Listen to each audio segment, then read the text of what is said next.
Okay, good afternoon. Welcome. We are so glad that you're here. It's we're excited to gather such a thoughtful and committed group of people who are here, and you care deeply about our community and our residents. And so today is going to be an insightful day. Our seminar is really focused on how collectively we can help our residents before, during, and after disasters. So voice and perspective matters. Our planning for this seminar really started when our friends from Iowa Legal Aid reached out and said, you know, hey, let's think about how we can engage our faith-based community and begin a conversation around recovery. And that fits nicely with the work that I do here at Polk County Emergency Management. So of course we were thrilled to say yes. We not only would we be willing to host, but also we've got some information that we would share. And then you'll see that we have other friends who are joining us today. So as you listen to the different presentations from the different agencies, I'm sure that you're going to begin to see and notice that there's an interconnectedness with the work that we do, and that'll run through each of our messages, I'm sure. I'd like to start first with just an agenda and then introductions of the people who are here and going to be giving presentations. So again, my name is Laura Kaser, and I'm with Polk County Emergency Management. I'm the resiliency coordinator, and I have the privilege of helping our community write our recovery support functions, specifically focused on cultural and natural resources. And so my portion of today's seminar is really designed to invite you to be part of that plan. I hope that I'm able to tap into your expertise and your experiences, and that should help shape our plan. Right now, the plan is in its very initial draft form. So as we look at the plan during my portion of the presentation, it'll be a bit like a workshop where I'll be asking you to take a look at what are the bright spots in the plan that you noticed so far, what gaps may exist, and what suggestions do you have to make it a stronger plan going forward. So a lot of audience participation during my portion of the presentation today. I'd like to toss it to Homeland Security friends. Or just a quick introduction, and then a little bit about what you're going to be sharing today. Hey, good afternoon. Lisa Sexton with Iowa Homeland Security. I'm the grant nonprofit security grant program manager. We'll just talk a little bit about the grant, how to be eligible, how to apply, and a little information on what is eligible for that grant. Jeremy Soroka, I'm the Preparedness Bureau Chief for Iowa Homeland Security and Emergency Management. Here to talk about the same stuff. I'll dive a little bit deeper into like the vulnerability and assessments and things like that. Very good. So you're going to tag team that next presentation. We appreciate you being here and the information that you're going to share. Iowa Legal Aid team. Yeah, so I'm Josh Gaul, managing attorney with Iowa Legal Aid. I'm going to be talking about the free legal help that we provide to Iowans, not just in disaster, but in general. So it's me sharing as faith leaders. I know people come to you in times of crisis, share their information, what they're going through. And so hopefully with what we'll be sharing today, you'll have information on a resource that you can send people to that are the most vulnerable. So thank you. And rounding out the presentations today is American Red Cross. So my name is Dacian Wilson. I'm the Community Disaster Program Manager at American Red Cross, and we're going to be talking about empowering communities. And my name's Shane Bachman. I'm the Recovery Client Care Manager, also with the Red Cross. I will be co-leading with Daisy. And then we also have. I'm Greg Smith. I'm the Disaster Spiritual Care Lead for Iowa and Nebraska. And I guess I'm talking about disaster spiritual care, especially appropriate given the topic of the seminar. Absolutely. Very good. Well, I hadn't originally planned this, but I think we've got the right size group to go around and do introductions so that you all know who else is in the room. So because I'm right-handed, I guess I'm kind of prone to going this direction. Do you mind starting first with just your name and organization? Yes, sir. My name is Trevor Pittiger. I'm the pastor of Federated Church in Bondurant, Iowa. I'm Thomas Christensen, also at Federated in Bondurant. Timothy Nepper. I'm in the Philosophy and Religion Department at Drake. Brian Schwerin. I'm with Adventist Community Services and I'm a pastor in the Dubuque area. I'm Tammy Harris. I'm a senior pastor of Elpis Christian Fellowship here in Des Moines. Sherry Floyd, Deacon, Elpis Christian Fellowship, Des Moines. Roy Lindley. Elder and Elvis Christian Fellowship. I just got. That's right. We're glad that you're here. Robin Away, I'm here to support this team of Red Crossers. I have a fancy title, Senior Community Disaster Program Manager. Jason Ellingson, New Beginnings Christian Church. I'm their community ministry organizer. Nicola Dance Chase, St. Paul's Episcopal Cathedral on High Street, right opposite 801 Grand in Des Moines, downtown. Heather Walkendorf, the minister of New Beginnings Christian Church in Urbandale. And Sarah Larson, I'm communication director, kind of a liaison for the Church of Jesus Christ of Latter-day Saints here in Des Moines. Like the disaster section. Darwin Hook, elder and children's ministry leader for Southeast Polk Family Church, east of Pleasant Hill. Diane Fagner, I'm the Critical Incident Stress Management Program, which is under the American Red Cross, Central Iowa.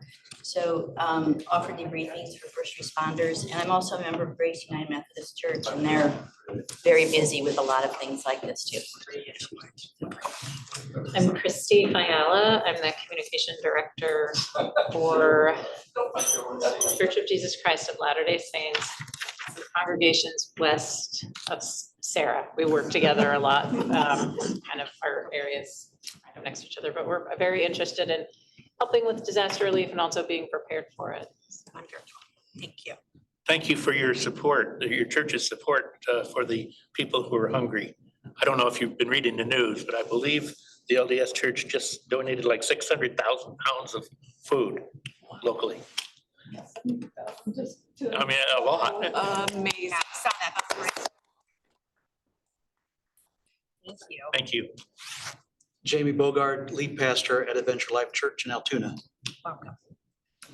Steve Dressel, also at Iowa Legal Aid with Josh and Ronnie, who's in the back.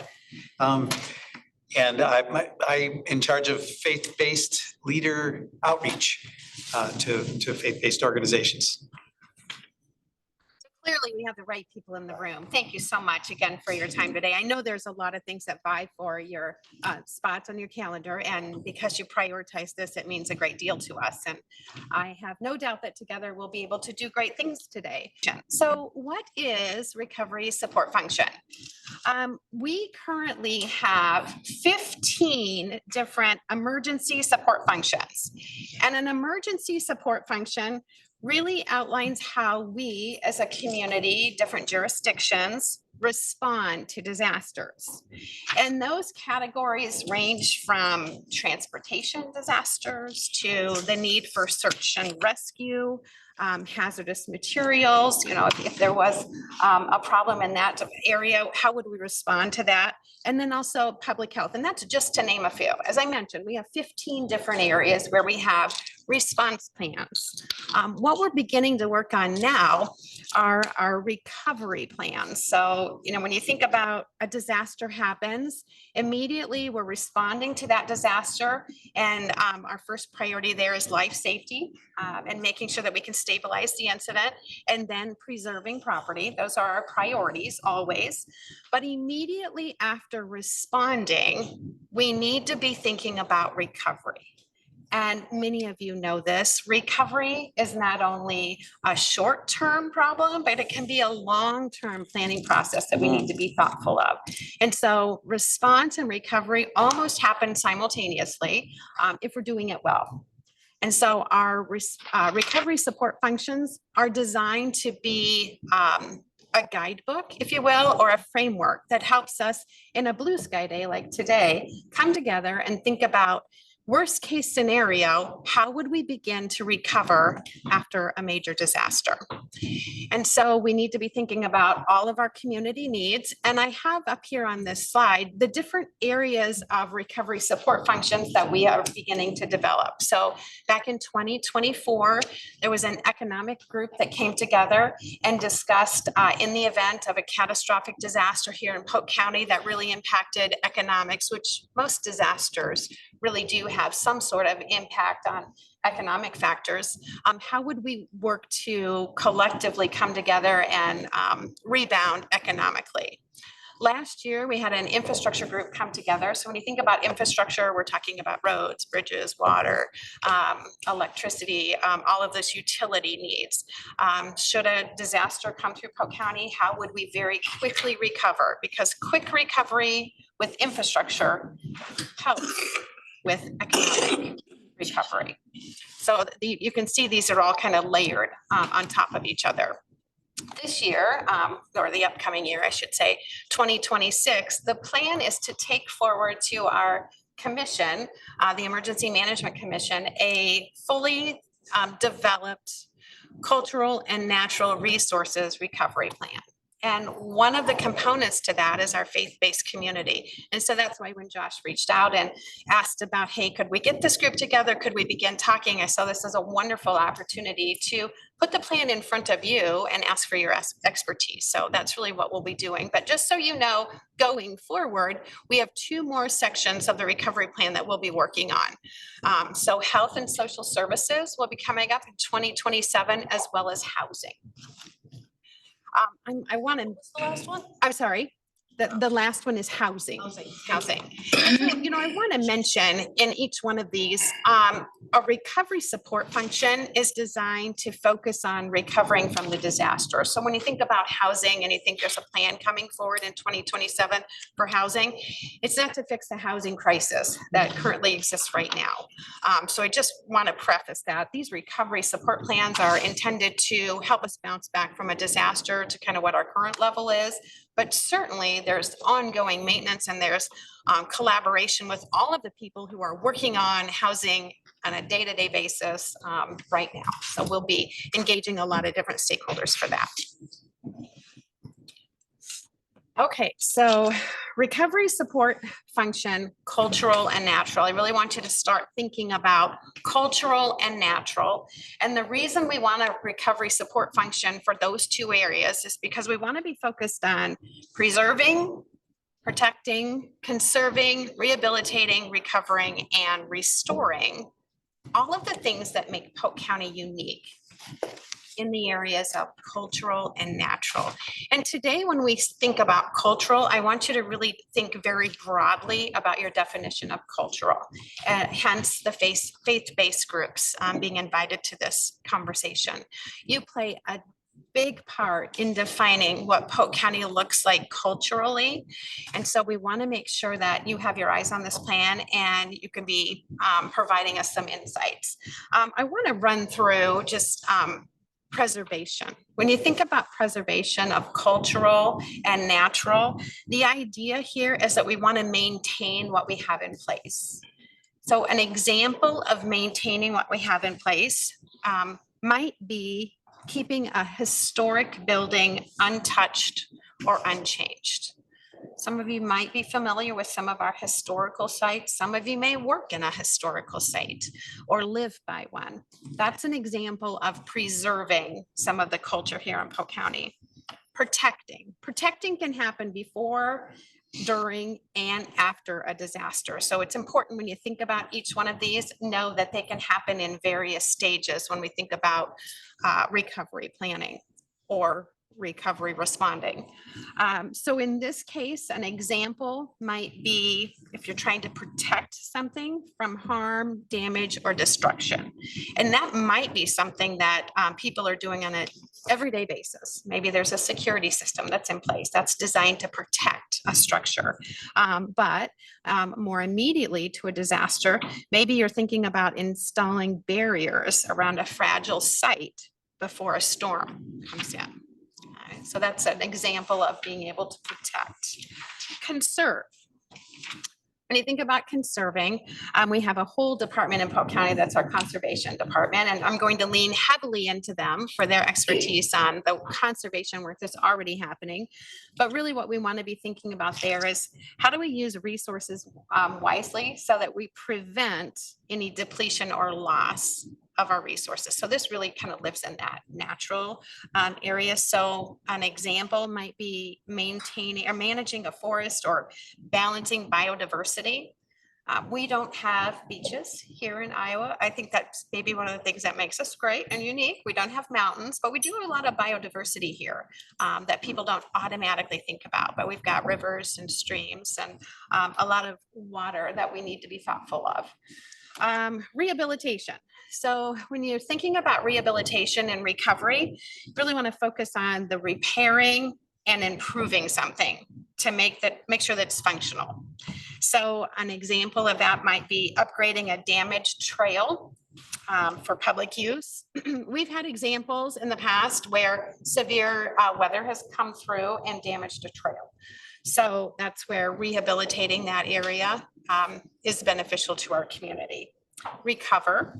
Again, here you're trying to return to your previous or improved state. So the resiliency part of my title causes me to think about, yes, we want to get back to our normal state of affairs, but how can we do that in an improved way so that maybe we're less vulnerable to disasters in the future? So coordinating efforts and bringing community interests together to talk through these is an example of how we can do that. And then finally, restore is bring something back to its original condition or appearance. This is more probably historic building centered. And so you can think about that as an example when we think about restore. So hope that you're beginning to think about your time spent here in Polk County. I'm a lifelong Polk County resident. When I think about Polk County, I can think of several cultural things that make Polk County unique as well as natural. So let's take a moment and tap into your knowledge of Polk County, whether you've been here for a short amount of time or you've been here your entire life. If you had to give me an example of a site, an event, or a natural area that holds cultural significance or an environmental value. And remember, I'm encouraging you to think broadly about culture.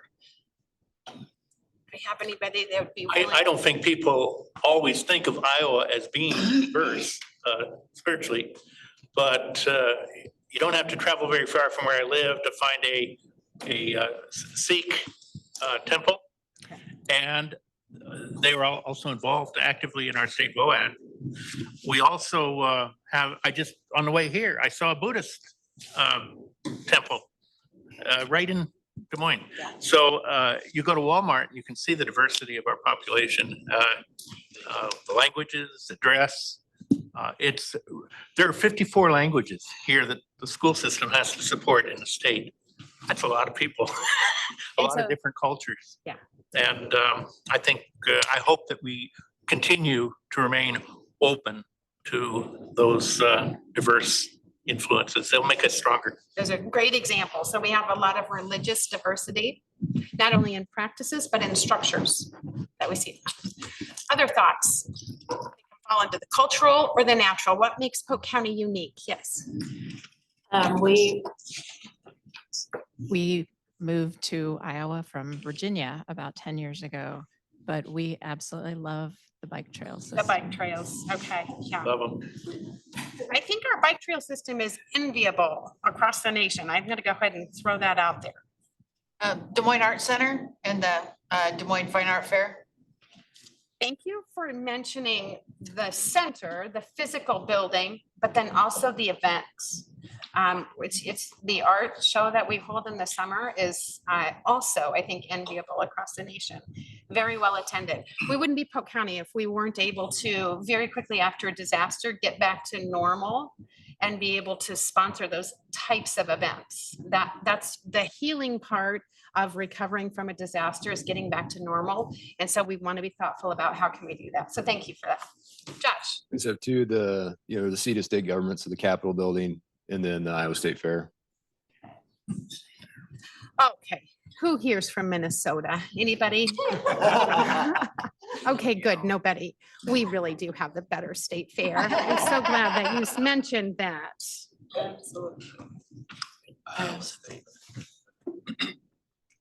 First thing I thought of were the cultural events, like I'll Make Me a World, Latino Heritage Festival, the Italian, all the festivals that we have. Great, thank you so much. And those groups of people, they have places sometimes where they congregate, but then they also have events that they sponsor. Super important to their community of people. Thank you. Other thoughts, ideas? I wondered if there was somebody out there that knew of a place that. We are a camping mecca. I don't know if people realize that. I'm a camper. A camping mecca. People come from all over, from hundreds of miles away to go camping here. They especially like Saylorville. Yes. For some reason, they really do like that one. So the great outdoors. Yes, and we do have a lot of campgrounds here, a lot. So our parks and our camping facilities. Our Mississippi River culture. Yes, sir. Two thoughts, piggybacking on the bike trails. Iowa has an event that happens nowhere else, and that's Ragbri, and it's headquartered here. And it just occurred to me that on the way here today, I was involved in a food pantry. Okay. And that's a big topic right now. Yes. I think we probably would all agree what's happening right now with the government shutdown is causing disasters. I mean, that's a disastrous situation for a lot of people. So this is where the faith-based community steps up so powerfully. So I'm glad that you mentioned that. I don't know how our food banks rank among other states, but you mentioned it this morning on the news. We heard of the donation this morning that was made to the food bank. And so that I think is unique to Iowa, and that it didn't take long before our faith-based community recognized the need and stepped in. It's a big need. I've heard 1 out of 4 Iowans is food insecure. That's 25% of our population. It's a lot of people. It is a lot. Other thoughts? I have a question. Yes. Why is cultural and natural together? Why are those paired? I just wondered. I don't know that I will have an answer for you that will make sense, except for each one of these categories that I showed here on this recovery support function are handed down to us by the federal government. Okay. And they say to us, have plans in each one of those places. But I wonder why they put it together. Sure. Yeah. And I think we wouldn't, this is just a start. Like I mentioned, we have 15 ESFs. Maybe there's a plan for recovery support functions to grow in the future, because I can see and think of some things that we probably need to be thinking about with regard to recovery, but aren't called out exactly in those categories. So maybe there's hope that it will continue to grow. Not a very satisfactory answer, but it's the honest one. One more quick thought. One of the predominant things you see when you drive across Iowa is what? Windmills. Windmills. Yes. Okay, there you go. You're a national leader. So from a natural perspective, you're thinking about energy. Yeah. Okay, great.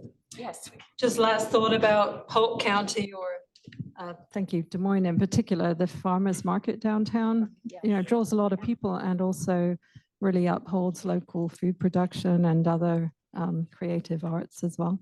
Thank you. And the idea has caught on. That you'll see farmers markets all over the place now. I'm glad you mentioned that. That's so true, because it started, I think, first as a Des Moines event that then grew. Other jurisdictions within Polk County recognized what's happening downtown. We can duplicate that in our smaller community. And so it just wouldn't feel like Des Moines or Polk County after a disaster if we weren't able to get back to sharing our goods with our neighbors. And LSI does one in this parking lot. We do, yes, and I would encourage you to come.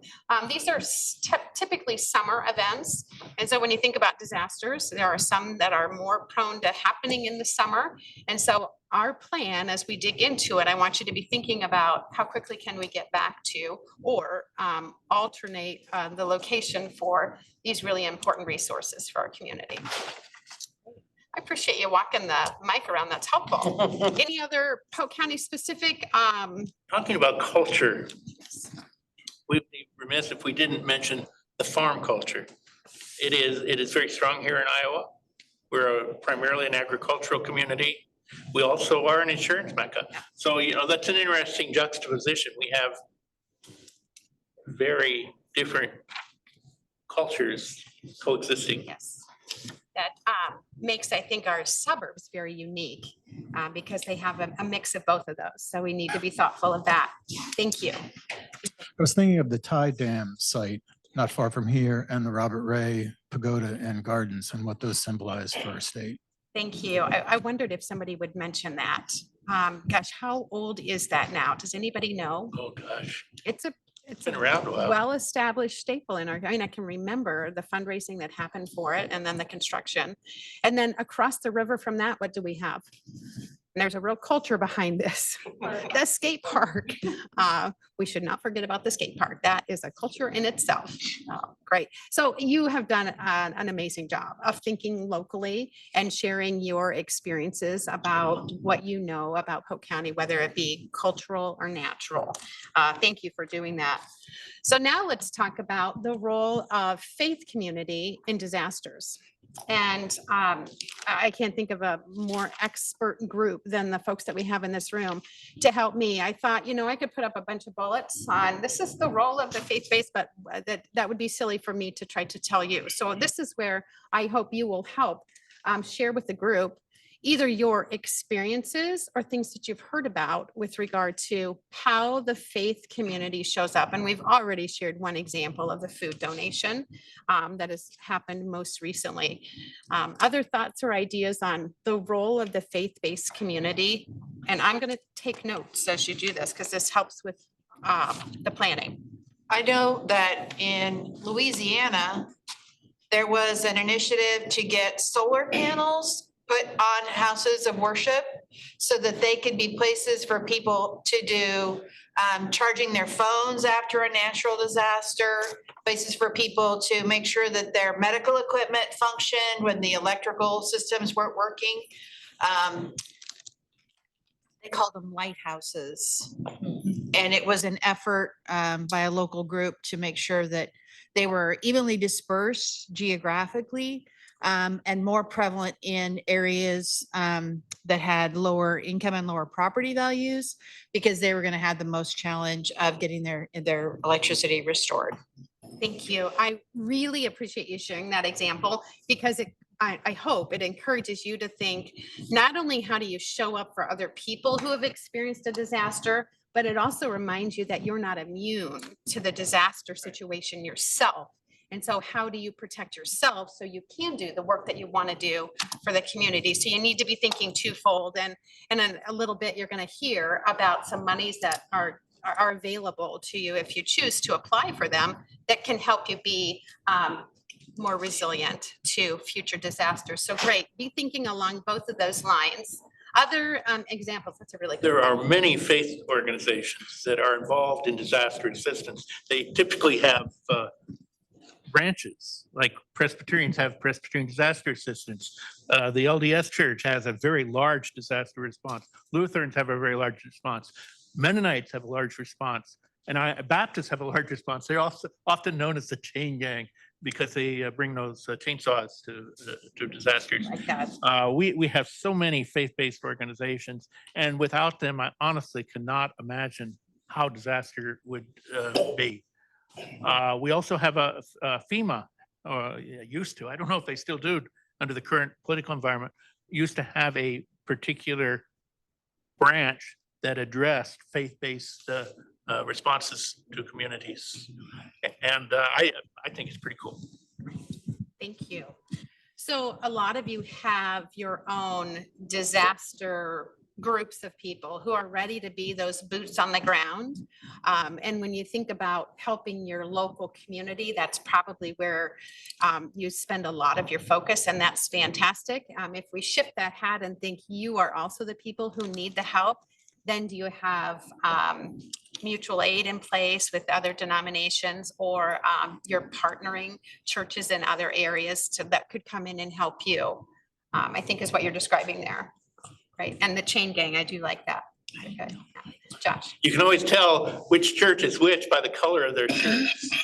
Presbyterians are blue, Baptists are yellow, LDS I think is kind of a, is it blue? They were yellow, but now they're blue. Yeah. It's changing, but yes, a lot of times we're in the same color. If you ever want to work with really cool disaster responders, work with the youth of the LDS church. Something about your culture makes them really helpful. They're so self-reliant, and they do what they're supposed to do without any big supervision. Love it. Glad to hear that. I love it. Yeah, you're very present in disasters. I don't like to put people on the spot, but I was at so our state BOAD, voluntary organizations active in disasters, faith-based groups, government entities, nonprofits that get together to collaborate and network and figure out how we're going to respond to disasters. We had our annual conference this year, and Brian was there talking. And again, I don't like to put people on the spot, but Brian, I don't know if you could just share very briefly, like, I know you worked with a particular house of worship in Greenfield, which was our biggest disaster kind of close to this area last year. Just how can an individual house of worship, step in and be helpful? Really helpful. Yeah, that's definitely putting me on the spot. Thank you. Yeah. Yes, so I'm with Adventist Community Services, and our role typically in disasters is donations management, in-kind donations. Typically, when there's a disaster, houses of worship collect donations, set up food pantries, all of these things. In the tornado in Greenfield, the St. John's Church did just that. And they got a lot of stuff, like semi-loads worth of stuff. So we worked with them along with other state partners and the state itself to help them manage all of those different things. But they did what faith-based groups do best. When there's a problem, they jump in and they get to work. And seeing this at the state level and the national level, I tell you, if it wasn't for these kinds of groups, for groups like yours, there would be so much more suffering and tragedy during disaster times. Because unfortunately, there tends to be a gap in response time from state, federal groups. And faith-based groups and other groups, they jump right in and take charge. So way to help is to just continue to do that. Though some emergency managers might not like me saying to do things without permission or whatever, but keep helping the way you do. And Thanks, Brian. Thank you. Thank you. Other ways that you have yourself helped with disaster or experienced it, heard about it, that we should know? When the Perry shooting happened, was that a year and a half ago? There was an influx of faith-based counselors that went in to help with all that. I'm glad that you mentioned that because a lot of the things that we've been talking about are things or food or, and in some disasters, what people need is a listening ear, an attentive person, some hope, if you will. And so that is really where our faith-based group can shine. Yes. We always like to have people think about the first responders. And that's one of the things that I do. Our team went to Perry, went to Greenfield, and continue doing a lot of debriefings for first responders, give them a chance to reflect on it with others who shared that experience, because we lose them in many different ways. For some, it's the last call they ever want to take, and we'd like people not to get to that place. Yes. And just off of that, like you talked about long-term recovery, like Parkersburg and places like this that have these crises, you have the moment, but those people are still rebuilding, still doing those things. And so I have a friend who is a minister in Perry, And she still does grief groups for people to come by because of the long-term effects for not only the first responders who carry that, but also then they had another disaster that they had a major layoff in their town. And so the long-term effects, so it's not necessarily just that crisis moment, but then the being present in the long term. I'm glad that you mentioned that because that is something that we tend to notice. Disasters can begin to cascade on each other. You have the original disaster that then leads to secondary disasters as a result of. We were just mentioning this morning, what are we hearing about Jamaica right now? And there's this early time where we're all praying for and hoping and wanting no one to be harmed and maybe the storm will change course and it won't be a thing. But then of course it is. And so there's a short amount of time where there's media coverage and there's this influx of support. But it doesn't take too long for that to kind of wane. And then, a lot of it's human nature. We move to the next disaster. So it's keeping in mind that long-term recovery includes early on support, but then you've got to have people who are ready and willing to have the stamina to last throughout that entire project. And it's not weeks and it's not months. Joplin, Missouri would be a good example of it's years before you are able to accomplish all of the recovery goals that you set out for yourself. So thank you for mentioning that and reminding us. It's not as sexy of an idea as volunteer labor, but another possibility for faith-based groups is funding. National churches and some larger non-denominational churches offer considerable amounts of funding during times of disaster, and that can be incredibly useful. And funding can be a real hurdle when you think about the cultural and natural recovery process, because sometimes those things will take a back seat to some of the other things that I've talked about. The life safety, of course, is our first priority. So we're going to dedicate as many resources as we can to saving lives and then stabilizing the incident. That's the next thing that we're going to want to focus on. And so long-term recovery is going to require financial support in a way that we're going to have to be creative and we're going to have to figure out how does that happen? Who can help us to raise the funds that we need, or are there grants available to help us with that? So I mentioned, and I'm looking at the time here, I have about 15 minutes left in my portion, which I think is a good amount of time to ask you, if you will, to look at our plan. And so in front of you, you should have a paper copy of our recovery support function, cultural and natural. And I would ask for you to take a look first at the page where the recovery assumptions are listed. Can somebody give me a shout? Is that page 9? No, I have slide 9, page 2. There we go. Yeah, that's way too far back. Thank you. So if you would take a look at page 2, all of our recovery support functions begin with assumptions. And assumptions are really there to help kind of level set our thinking as a community and set the foundation for something that can be realistic.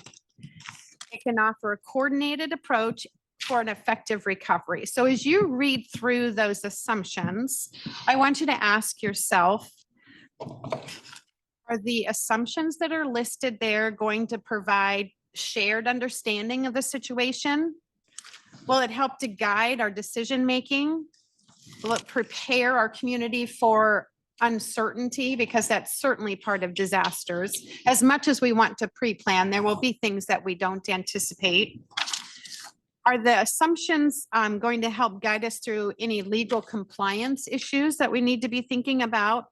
And are they community-centered based on recovery? So if you don't mind, I want to give you just a few minutes, if you would, to look through those and ask yourself those questions. Are these the assumptions we need to be starting from? And so I will be quiet and give you just a few moments. Okay, in an effort to keep us moving along and keeping us on track, just any feedback on those assumptions? I think many of the assumptions require situational awareness. Where do we get that?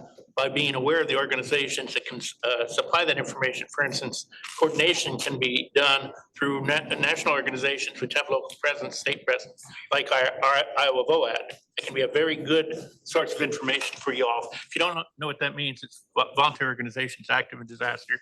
And during times of disaster, we try to coordinate our efforts so we're not duplicating and stepping on each other's toes. Another thing that's worth knowing is that, for instance, faith-based organizations often have specialties. And if you are part of the situational awareness, you're going to soon learn what those specialties are. For instance, Lutherans specialize in construction issues. LDS, I can't help but thinking food is your main gig. I mean, it's part of your culture. So Presbyterians tend to specialize in emotional and spiritual care as our specialty, but each organization, Baptists, chainsaws, and showers. Don't forget those portable showers they provide. Each organization has something to offer, and knowing what those things are can be extremely helpful. It's good to know. We can't all be everything to everybody. So if we have groups that are specializing in an area that can be critical to our plan going forward. All right. If you have a thought or something you want me to know about one of those assumptions and you jot it down on the paper and you give it to me before you leave, that would be fantastic. In an effort to keep us moving along, because we have 5 priorities that I want to give you a chance to take a look at. In the event that there was a disaster, we would be bringing together a recovery task force. And for the cultural and natural, these are the different areas that we're going to focus on. And so obviously you can see I've got a really good start on a recovery task force, a group of people in our community that are passionate about caring for the community and have some knowledge about resources that are available within the faith-based entity. So with that, just know that, should something happen, we'd be convening a group of people who have the knowledge that we need. Hopefully you, because now I've got your contact information. So with that, there are 5 priorities that are listed within this plan. And I would ask in the remaining 9 minutes, if you would take a look at those priorities and just give me some of your thoughts. And you can jot them down on the paper. You can leave them for me here. And we can spend like the last 2 minutes just doing kind of a call out of where this is really fantastic, this needs some work, or I have a thought, let's check this out after this meeting. So again, it's 51 minutes. I will give you some time to peruse through, jot down some notes, and we'll circle back around with the remaining 2 minutes. We've got 5 priorities. Okay, as promised, it's 58 minutes after. So I would ask you to share out any thoughts that you have. You are not going to hurt my feelings, so please let me know. You're the first folks to really take a look at this. So boy, let me have it. If you think I missed something or there's a priority that's not even on here, I'm open to hearing that. Rob. I just wanted to share with everybody, I think priority 4, economic and community recovery, objective C, with this group, just put it in context from those of us that do the Red Cross thing, we see long-term recovery becoming a larger part of the emergency response, in the middle of the emergency response, and the long-term recovery is started earlier. And there's a whole terminology hiding behind that. But with this group, what I think is really important is this one is probably where you are the most important. And where that is collective community connection. They've just gone through something horrific, and you're the person, you're the community that is bringing the community back together, whether it's a prayer vigil, it's, I'm thinking of Perry and the prayer vigil. It's in Maui, bringing the native Hawaiians together and sitting there and saying, hey, we are a community. And so that's what you probably provide more than anything when we talk about the emergency response, the immediate moment of the life safety. But the sooner you bring the community together in that moment, the long term begins. So I think this, even though it's priority 4, that objective C, what you're here for today really personally touched with me. So I would say priority 1 is also very important, the one about preparation and resilience. There are 2 aspects to that. One is preparing yourselves as people who might be able to respond to a disaster. You just don't show up with no training. You need some training, and you need to be associated with a recognized organization typically to be able to respond to a disaster. So that's the first thing. Might take a little while to get prepared. If you have any questions about how to do that, Shani and I would be glad to help you. Second of all, your church, your faith community also needs training on how to respond in the event of a disaster. You might possibly be a host site, but even if you're not, training in how to be safe during times of crisis can be absolutely a lifesaver. And I can't emphasize that enough. The safety is a primary goal of disaster assistance. Actually, you said what I was about to say, so I'm going to put an exclamation point on what you just said. 4 Mile Creek here in Des Moines flooded dramatically a few years ago. Our church said, we need to go help. We do an outreach ministry there. We could not help because we had no certifications, no training, no qualifications. So what I'm hearing in this whole thing is I have a message to take back to our particular place and say, if we really want to be available, we have to be prepared to be available. Yeah. Well said. Thank you. There's a thought back here. I didn't know I had such a good idea. I'm going to piggyback off of the piggyback. Couple of things. I felt like this was, it's very heavy on the natural. Okay. When I think about cultural, I think about more than a building. I think about the people. I think about the people affected, the people trained. I'm actually a member of the Iowa Crisis Response Team through the AG's office. And I did a stint in New Jersey to help with at the Family Assistance Center with the people.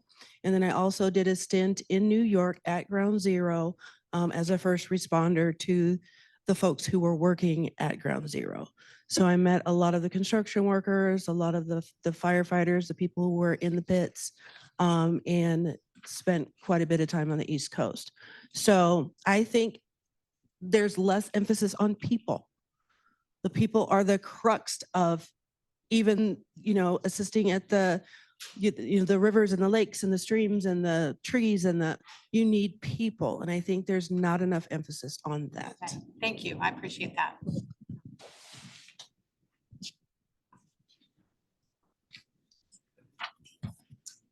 Thank you. Yeah, my comment was similar, actually, maybe coming from a different angle, which was to say, okay, there's a lot of actions listed here, but who's ready to drop everything and move into this, and are they prepared? So in a way, that's just a higher level way of saying what the last 2 or 3 people have said. And I do take the point that personally and as communities to get some training would be a good step. I have a very small suggested change. Priority 1, objective B, develop long-term plans to mitigate climate impacts. I wonder if you could just put it that way rather than emphasizing climate change, but climate in Iowa has impact anyway, right? So just a suggestion. Thank you. Thank you. I appreciate that. Josh was so kind to allow me a few minutes to run over. Here's what I would ask. You didn't get enough time to really interact with this document, that 5 priorities in a short amount of time with multiple objectives. So if you have added some of your thoughts and you want to leave them here, I would ask that you just do that. If you are comfortable with leaving your contact information by a comment where I could reach out and get some more information from you, that would be fantastic. I'm going to advance my slides here and share with you my contact information. So this is a conversation that we can continue. Today, they were kind enough to give me just a little bit of time to get this plan in front of you for your perspective on it, but we can certainly continue this dialogue.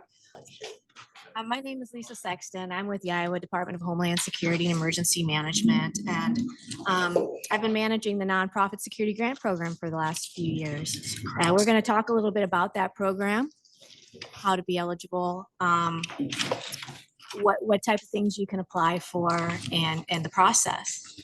Up on the screen, we have the agenda. Jeremy Soroka is beside me. We're going to tag team this program. We've been doing a tag team of this program for the last probably 4 years, learning it, trying to get the information out there. And it's growing. It's a growing program, which is very positive. What is NSGP? You'll see that term out there, and that is, like I said, the Nonprofit Security Grant Program goes under as NSGP. It's available through the U.S. Department of Homeland Security, Federal Emergency Management Agency, or DHS FEMA. It is managed by the headquarters in Washington. This program provides funding support for target hardening and other physical security enhancements and activities for nonprofit organizations that are at high risk for terrorist or extremist attacks.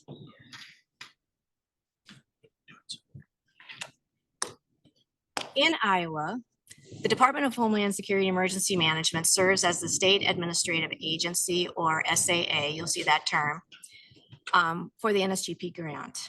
This means that nonprofit organizations apply directly to Iowa Homeland Security, which then compiles and submits in a final application package to DHS FEMA on behalf of all nonprofit subapplicants.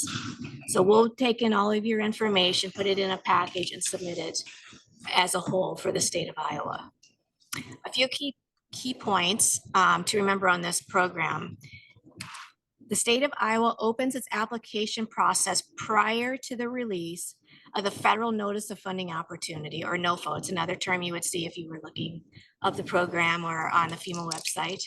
This allows applicants more time to complete all required state and federal documents. Now, currently in Iowa, we've opened up the fiscal year 2026 nonprofit grant. That is prior to the opening of the federal NOFO, which normally opens in the spring. The reason we do that is there's a little work to do. I mean, there's some federal documents that you're required to do, as well as what the state needs in order to apply on your behalf and then determine eligibility. So we open early to allow you time to complete all the required documentation. NSGP is a nationally competitive grant. It's critical that applicants submit a complete and well-written application, because that's what you're competing on up at DHS FEMA. While Iowa receives an estimated allocation each year, this amount is not guaranteed. Funding decisions are based solely on the federal scoring for each investment justification submitted by the nonprofit organization. So you will write the investment justifications, a 7-page federally developed document, and then we will submit that on your behalf to FEMA. They will read, review, score, and rank. And those that are FEMA decides to award are the ones that will receive awards within that specific grant year.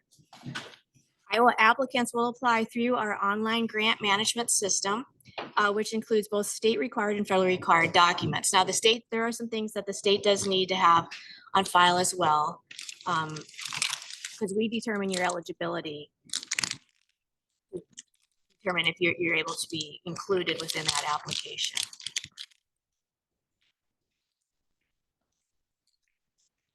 To be eligible, it's for faith-based organizations and nonprofits with a 501c3 IRS designation, and it's only the 501c3 designation that's eligible. Documentation confirming your IRS designation must be uploaded with your application to verify eligibility. And that IRS designation should be in the name of the legal name of the nonprofit applying.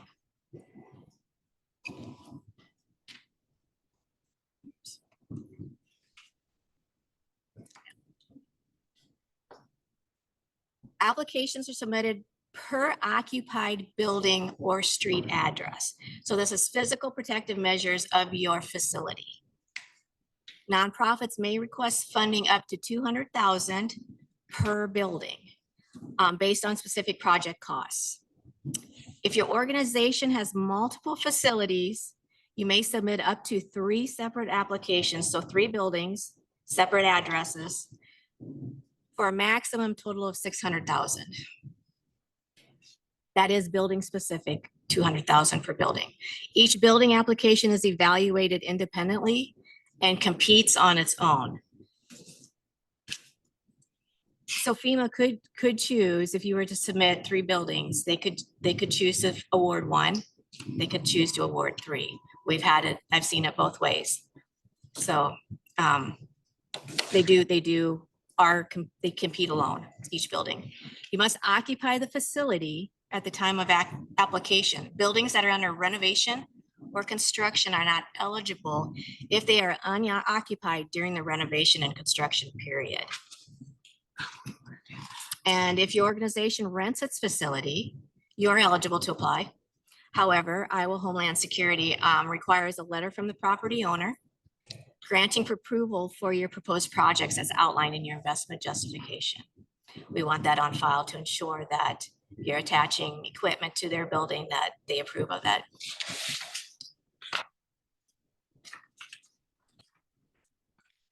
What's allowed?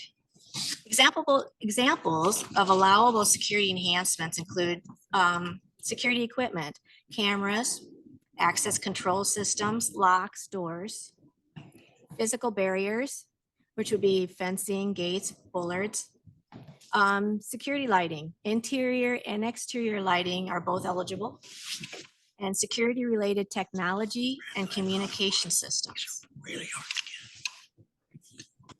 Now, there is a list on the slide right there of unallowable. Most of the equipment, or the equipment that's allowable, is what you're going to attach to your building to secure it from intruders. So I see non-security training is unallowable. So is training allowable because it's not on the allowable side? Yes, training is allowable. Thank you. Certain training, let's say that, and we will review. Okay. When you send in your application, we will review that. Jeremy and I both take a look and ensure that it's part of the allowed. Okay, thank you. Yep. Application requirements. Each application submitted through Iowa Homeland Security is through our online grants management system. And just a few documents that you're going to have would be the vulnerability assessment. Jeremy's going to cover that topic in a little more detail shortly. Mission statement. We need a copy of your mission statement, and it needs to be uploaded as a singular document to tell us who you are, and it has to be on file. And we do certify with FEMA that that is on file.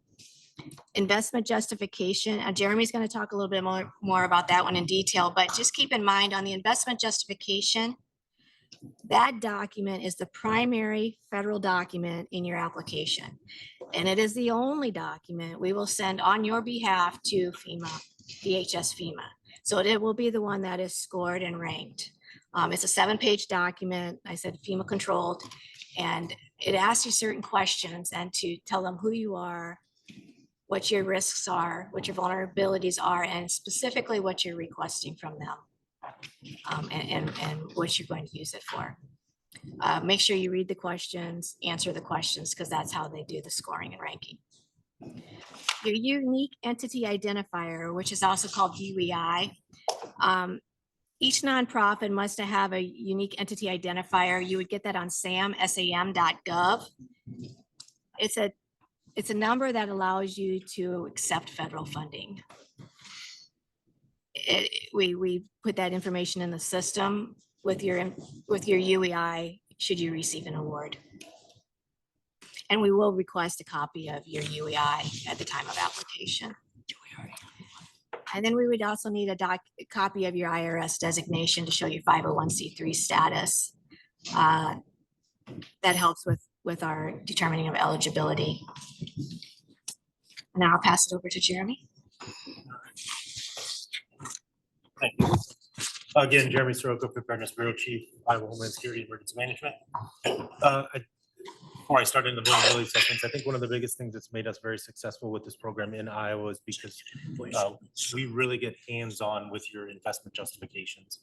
A lot of states, local city jurisdictions, local jurisdictions, they just receive your investment justifications and push them onto FEMA. We don't do that. We have a team of people that we sit and review these investment justifications. We provide recommendations back to you to strengthen your investment justification before we push it forward, giving you more opportunities to hopefully secure some funding from the federal government through this program. We also have our own scoring team as well, multiple people within our department that are subject matter experts in various areas that will sit down and then score each one of these investment justifications as well. And then we rack and stack these, of course, and then send these up to FEMA as a whole application. Other states do not do this. In fact, we were questioned at one time by a senator about why we open up our application period sooner than when the federal notice of funding opportunity comes out. It's because we care about the program. We care about the nonprofits that are applying for this program. So we are taking multiple steps to ensure that what's being pushed forward is the best that we've got from the state of Iowa, the best in just investment justification that we have. I think this last go around, maybe we took some money from another state, potentially through allocation, because we had such strong investment justifications coming from Iowa. So I just wanted to make sure everyone knew what we do in our department and the extra steps that we take to try and make sure that everybody that applies gets awarded. It doesn't always happen, of course, but we've been pretty successful at getting a lot of these pushed through. So Lisa mentioned the vulnerability assessment. That's a requirement that FEMA has for submitting your investment justification. So with that vulnerability assessment, it's essentially someone, whether it's law enforcement, your county emergency manager, our department, through a paid service, Safeguard Iowa partnership, someone comes out and does a vulnerability assessment of your facility. I'll walk around your interior, exterior, talk about your plans, things that you have, don't have, identify those vulnerabilities, and then identify ways to mitigate those vulnerabilities, because that's what gets put in your investment justification. So if we recognize that you are blind in one area of your building because you lack cameras, we're going to point that out and let you know that this is what you should put in your investment justification and ask from FEMA or DHS FEMA for funding. The other things that we'll address are threats and hazards of concern for nonprofit facilities, depending upon your facility. So if it's a house of worship, we have some things there that are fairly common threats and hazards of concern for threats of or for houses of worship. So we'll include all of these things in a documented report from our department and ones that we provide, which gets forwarded on, or doesn't necessarily get forwarded on with your application. It does stay with us. So that information isn't going to DHS FEMA. DHS FEMA could ask us at some point to see the vulnerability assessment report. We did have this happen one time. There were some questions on an investment justification. We did not share the report under Iowa Code 22.74550 and 72.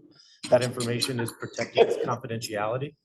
So we were able to tell DHS FEMA, we're not handing this over. What questions do you have? And we'll provide you those answers. And that's what we did. So we retain the document. So your vulnerabilities for your facility are not going out far and wide, which clearly is not a good thing to have out there in the universe. Similar to a URL for a meeting. So it's just some of these things that we really proceed with caution to ensure that your information is being protected and those vulnerabilities aren't out there for everyone to see and know about. With your vulnerability assessment, it must be at least less than 3 years old. That's kind of a timeline that we've created because within 3 years, clearly threats and hazards can change. Lots of stuff can change within 3 years. So we would prefer to see vulnerability assessment reports within a 3-year period. So if you are right there on the cusp of 3 years, we've allowed some of those to go through. Beyond that, if you're in 4 years, 5 years, we recommend that you go out and get another assessment done. Again, whether that's by our department, local law enforcement, or your county emergency manager, or through a paid service. CISA, the Cybersecurity Infrastructure Security Agency, also has a protective security advisor that's assigned to the state of Iowa. We have 2 assigned to the state of Iowa. They also do vulnerability assessments at no charge. Ours are at no charge. They're non-regulatory. We're just coming in. We're not going to call you out if you're putting chemicals down your drain. We might say that's probably not a good idea, but it's not our job to go report you on those types of things. We're just there to look at those hazards of concern and ways that you can mitigate vulnerabilities. So like I mentioned, we'll define those vulnerabilities in the report. Each page is marked with confidentiality on it. So if somebody prints it and happens to lose one page, if someone picks it up and says, "Oh, this is important," I better not throw it in the garbage can and back to somebody that can dispose of it properly. And then the mitigation options for each vulnerability, which this all goes into your investment justification. Let's see. So I mentioned must be completed by one of the following approved sources. So our department, I have one person that does this, and I'm maybe the half, so 1.5 for staff. I used to do these early on in my career with the state. But now I just have one person that does this. So my recommendation is, if you want the state to come and do your vulnerability assessment, get on our calendar early. Contact us as soon as possible, especially if you're going to apply for 2026 NSGP, so we can get you scheduled and we can get somebody out there to do your vulnerability assessment.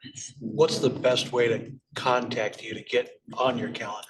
Great question. I don't think it's on the slide, but I was going to mention it. So it's CIP at iowa.gov. We have multiple people that monitor that particular email address, so we can respond fairly quickly and look at getting an assessment schedule. So again, it's CIP at iowa.gov. That's Critical Infrastructure Protection acronym at iowa.gov. What was the acronym? CIP. What does it stand for? Critical Infrastructure Protection.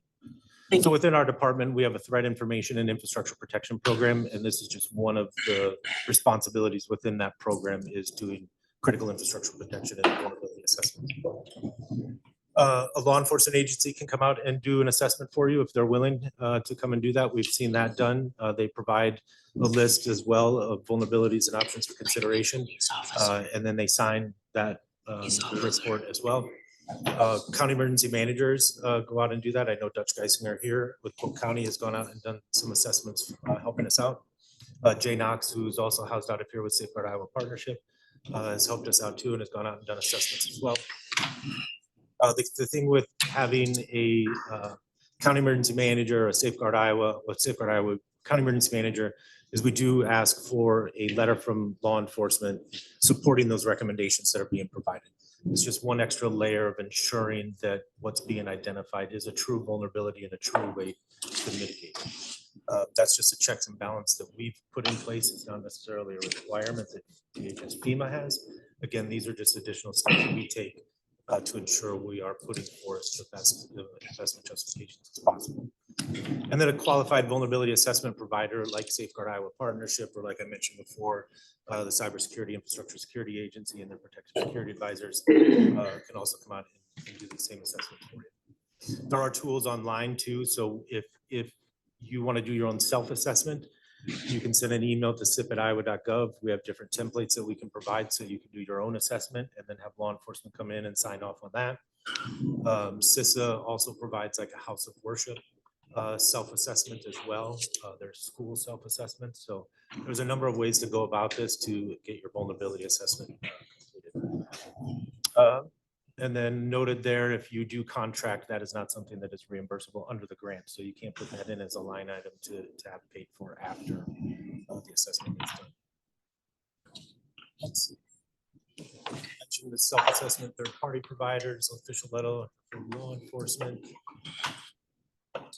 And then we retain any of the documentation regarding vulnerabilities. One of the things that I've mentioned too is I've used the term options for consideration. So this goes way, way back many, many years prior in my life, working with DHS.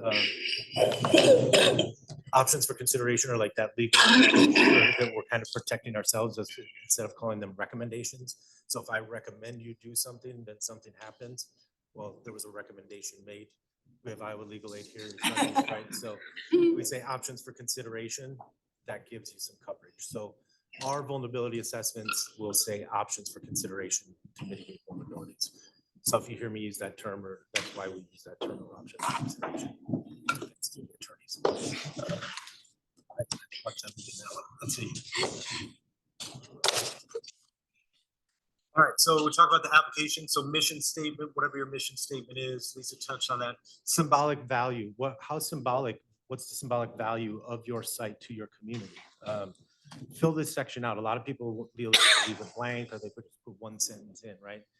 So you can just kind of think about, why is my church so symbolic to this community? Well, everybody comes here on Friday for a fish fry, right?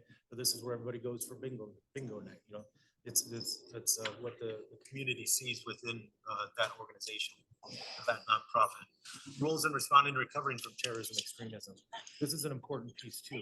Does your church act like a reunification center in case of disaster? You want to know that. Put that stuff in there, right? Does your facility provide sheltering, provide food support? Those types of things are what DHS is looking for in that investment justification. The risk there with threats, vulnerabilities, and consequences. What threats are there to your facility? And these don't have to be specific threats just to your facility. You can look nationwide, you can look international, right? So if you think of the Jewish communication or community, you have local threats, national threats, international threats. That information can all be applied and put into your investment justification. You just don't have to look at, because you're a tiny church in small town Iowa, well, you know, we don't really have any threats other than somebody TPing the church, right? But if there's other churches similar to yours, whether it's Lutheran, Catholic, Baptist, and there's other things going on across the country to these types of facilities, include that information. There's a lot of reports out there that the FBI does that people could put in their investment justification, cite sections of various reports, cite sections of international news articles of things that happen in other locations that are similar to yours. So it just doesn't have to be what is happening in your small town with your facility. So expand on those types of threats and including those in your investment justification. The vulnerabilities, you'll pull those directly from your vulnerability assessment report. You'll list those vulnerabilities in there. And then again, ways to mitigate those particular vulnerabilities. And then consequences. What are the consequences if your facility is lost? If you're a reunification center and that's what the community relies on, and now it's gone and you have a flood that comes through, well, that's a consequence now of a flood coming through and taking out your facility. So note those types of consequences. What if there was an active shooter situation? What are the consequences of an active shooter situation? It's not just the death of people hit on it before, of the trauma that's there, the mental health support that's going to be required and needed for years and years and years. So we would note those things as consequences as well if there was some kind of terrorist attack. Proposed activities and budget narrative. This one's important too. Correct me if I'm wrong, if I'm thinking of the wrong thing here. Section. This is where you're going to list out what your activities are going to be and how much it's going to cost, right? So if you need 10 cameras, you just don't put, I need 10 cameras at $100,000. You'll put, I need 10 cameras at $10,000 each. That's what FEMA wants to see in there. They just don't want to see the dollar amount. They want to see it all broken down individually on what it is that you're purchasing and the cost of each particular item that it is being purchased. Some folks miss that a lot, but this is why we do these reviews before we submit them. Because we'll send it back and say, hey, you didn't include this, consider doing this. It's up to you to whether or not you want to take our advice and add these additional things, or just leave it as it is and cross your fingers and hope you get some funding. But those again are the extra steps that we take to make sure that that stuff is in there, because we know that that's exactly what FEMA's looking for. Let's see, your milestones, these are important. Environmental historic preservation is going to be your first milestone in your investment justification, especially if you're putting anything to walls, moving anything, right? Is that EHP? If you want to.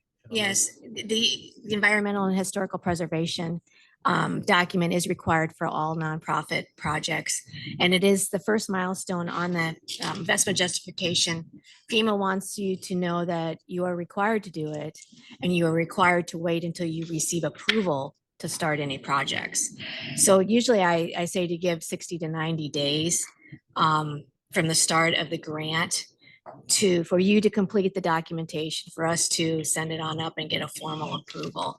Now, if it comes back quicker, and many do, that's awesome, you're ahead of the game, right? But you don't ever want to put yourself behind, because once you start putting yourself behind in your milestones, then you're going to be behind through the full project. And we have to report that to FEMA. So give yourself plenty of time in those milestones. And if you're ahead of the game, that's perfect. But don't cut yourself short in those milestones. But the EHP is the first one, and it's in there, and it's telling you need to give it dates and acknowledge that you understand it. So. Yep, thanks, Lisa. Yeah, so milestones are important. Be flexible with them, be realistic too. Yes. You probably won't be able to secure a contract or purchase cameras installed in a month, especially depending upon where you live and the availability of contractors. Given, current situation with supply chain issues, we've seen delays with just getting some of those types of things being taken care of. So stretch your milestones out if you need to. Get them done sooner, great. Take that full 6 months to get cameras installed. Great, no harm, no foul. Yep. But those are important to make sure that you're following along on those milestones. And when you're awarded the grant funding, our department also assigns project officers. So you'll work with individuals within our department in working through your project. So if we see that you're falling behind on a milestone, we'll come and ask, most likely for quarterly reporting, but just asking, why are you falling behind? Is there anything we can support? So on and so forth, to make sure that we keep that project on track and finished on time. Project management team roles. I mean, this is really, as what it says, is who's going to manage the project, what experience do they have managing various projects, that kind of thing. A little bit of a resume area to put in there. Outcomes and outputs. This is important. So by you putting up cameras or you putting security film on your windows, what's the outcome of that? How is your facility going to be better? How are you protecting your community more? Just some various things there with particular outputs. We've seen some of these, which we a sentence or two, but it'd be much better if we see some paragraphs in these particular sections as well about the outcomes of enhancing your facility and why that improves community resiliency. And then funding history. That's pretty simple. Whether or not you received any funding before, it's just simply yes or no, if I recall, with that particular section. But again, in any of these areas, if we have any questions or different thoughts for you, we will send these back and ask if you want our recommendations or our options for consideration and improving your investment justification. Again, it's up to you, but we feel that this is really important. I think we've been doing this since 2017. Yes, 2018 was the first year Iowa was eligible. So we've refined the process over the years, and I think we're sitting at a really good point right now that we apply everything fairly to all applicants. And we want to make sure that we have the best investment justifications going forward. Because like Lisa said, it is a competitive grant. But like we also mentioned before, I think we've taken some money away from states because we've had such good projects where investment justifications get submitted and approved by DHS FEMA. So you have folks in Washington, DC reviewing investment justifications for people here in Iowa who may not really know a whole lot about Iowa or the threats and hazards of concern in Iowa. So that's why we get involved a lot more to ensure that those things are outlined within your investment justification. And before you turn, this investment justification is the FEMA document I was referring to earlier. And each one of those sections has a point base to it. So that's how you are scored at the federal level. As you work through each section, if you answer the questions and give them, good information out, good descriptions of what is in there, that's where the points come from. And it's a 40-point document. And then that's how they base their awards at DHS FEMA. Yep, that's a good point. So each one of those are weighted in some way. Yes. And that's where our scoring teams come in, where we review the investment justification, score those, and then submit those overall scores to DHS FEMA saying, here's what the state thinks should move forward. And then usually FEMA does whatever they want. and then they just pick and choose. But again, we score these fairly, and we have a diverse group of individuals that are on our scoring team. So is this my next one? Yep. Questions? Yes, sir. I have two questions. First of all, I'm grateful for your help and support on this grant. It is a nightmare if you don't have people helping like you. One question I have is how many grants do you think have been awarded in Iowa? That's question one. Question two, do you expect a diminishment of awards given the federal cutbacks that seem to be happening?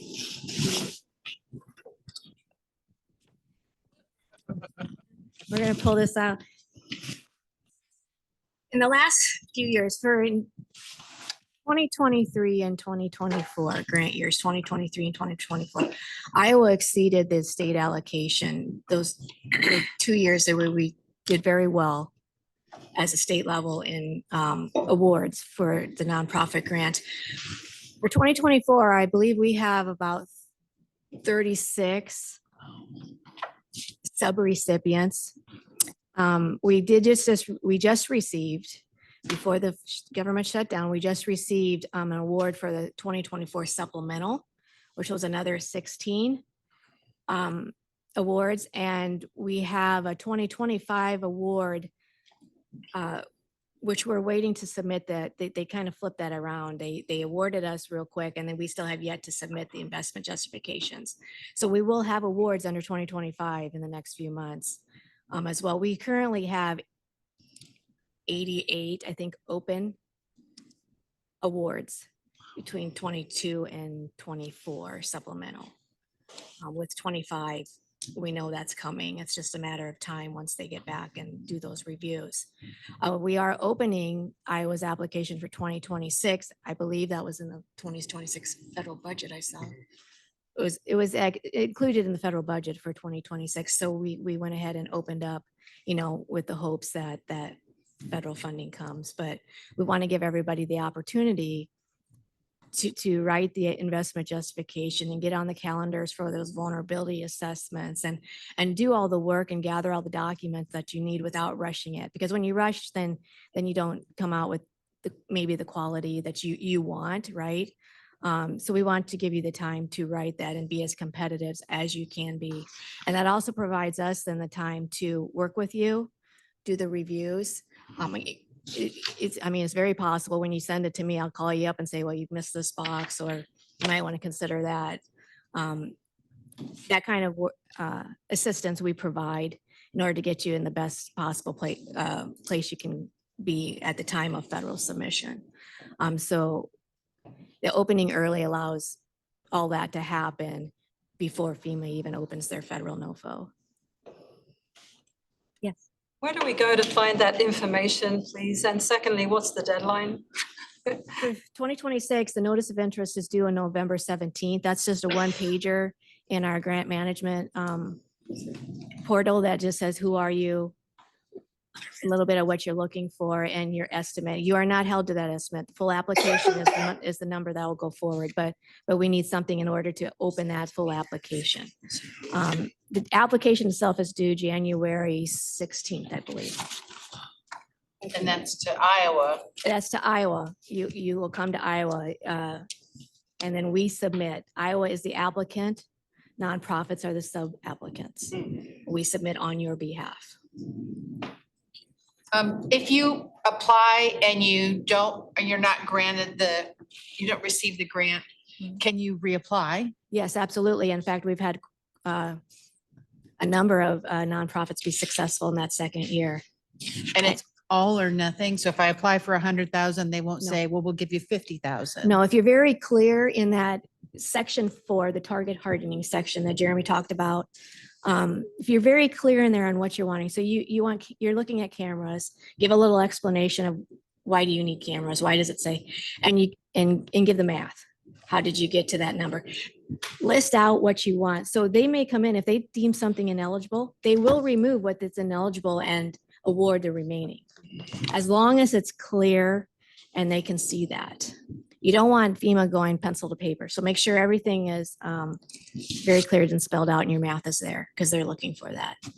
But no, they have reduced what they deem ineligible and have awarded the remaining.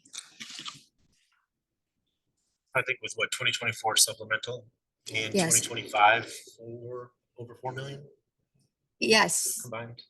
Yes, so 2024, it was a year we really exceeded. We brought in, the award was 4.4 million. 24 supplemental was another 2.1. And then 25 is another 2.4. Yeah, so that's a lot of money. That's a lot of money coming for, into the state to help nonprofits. It's a lot of money. Is there a way if we get information to you that you could send it out so that you're aware of the EM grants where you got to log in?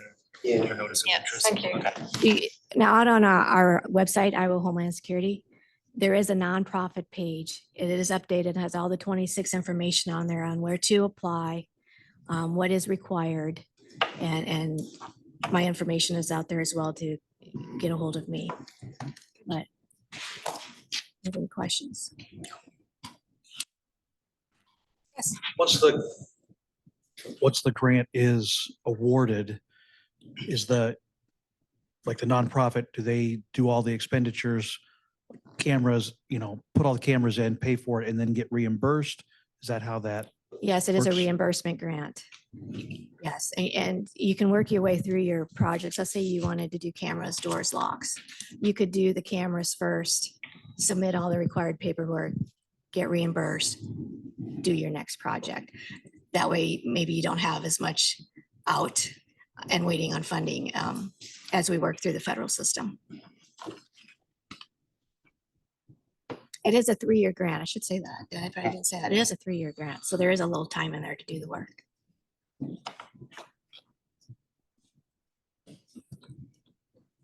Any other questions? How many people are in your department? Oh gosh, I would guess, I think 86, give or take. How many? 86. Wow. But just within my bureau, we're talking 9. I think we kind of do the bulk of the work, just out of 9 of us. I continue to be amazed at the number of dedicated servants in our state administration. We had a conference recently where we heard from the insurance fraud department. It's amazing how much money they save through their investigations. It's good taxpayer money. Going to work. How many we have on scoring teams? At least a dozen. Yes, we had 12. So for 2025, we'll be submitting a total of 82 nonprofit applications. And so we had 4 scoring teams, 3 people per scoring team. So that was my entire bureau essentially, and Yes. 3 other people from. another We bureau borrowed from, yes. to do the scoring, and then myself, along with Lisa and another gentleman, are the ones that review the investment justifications first, provide those options for consideration, and then send them back for you to make any updates before they get to our scoring team. So I don't remember this year, I think I had to review 30 something Yeah. or so.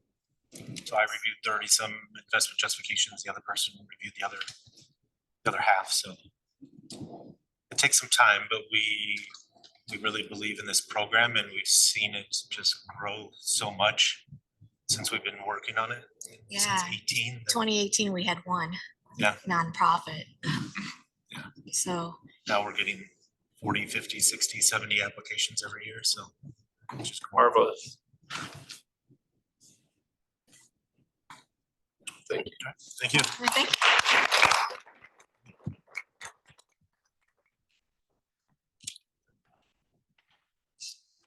All right, I think I'm gonna go ahead and just go till 3:20. And then we'll take a 10-minute break and wrap up with the American Red Cross at 3:30, so. Here. I always love having a clicker. I don't know why, it brings me so much joy. Right, it's just like. Did you notice who was dedicated to?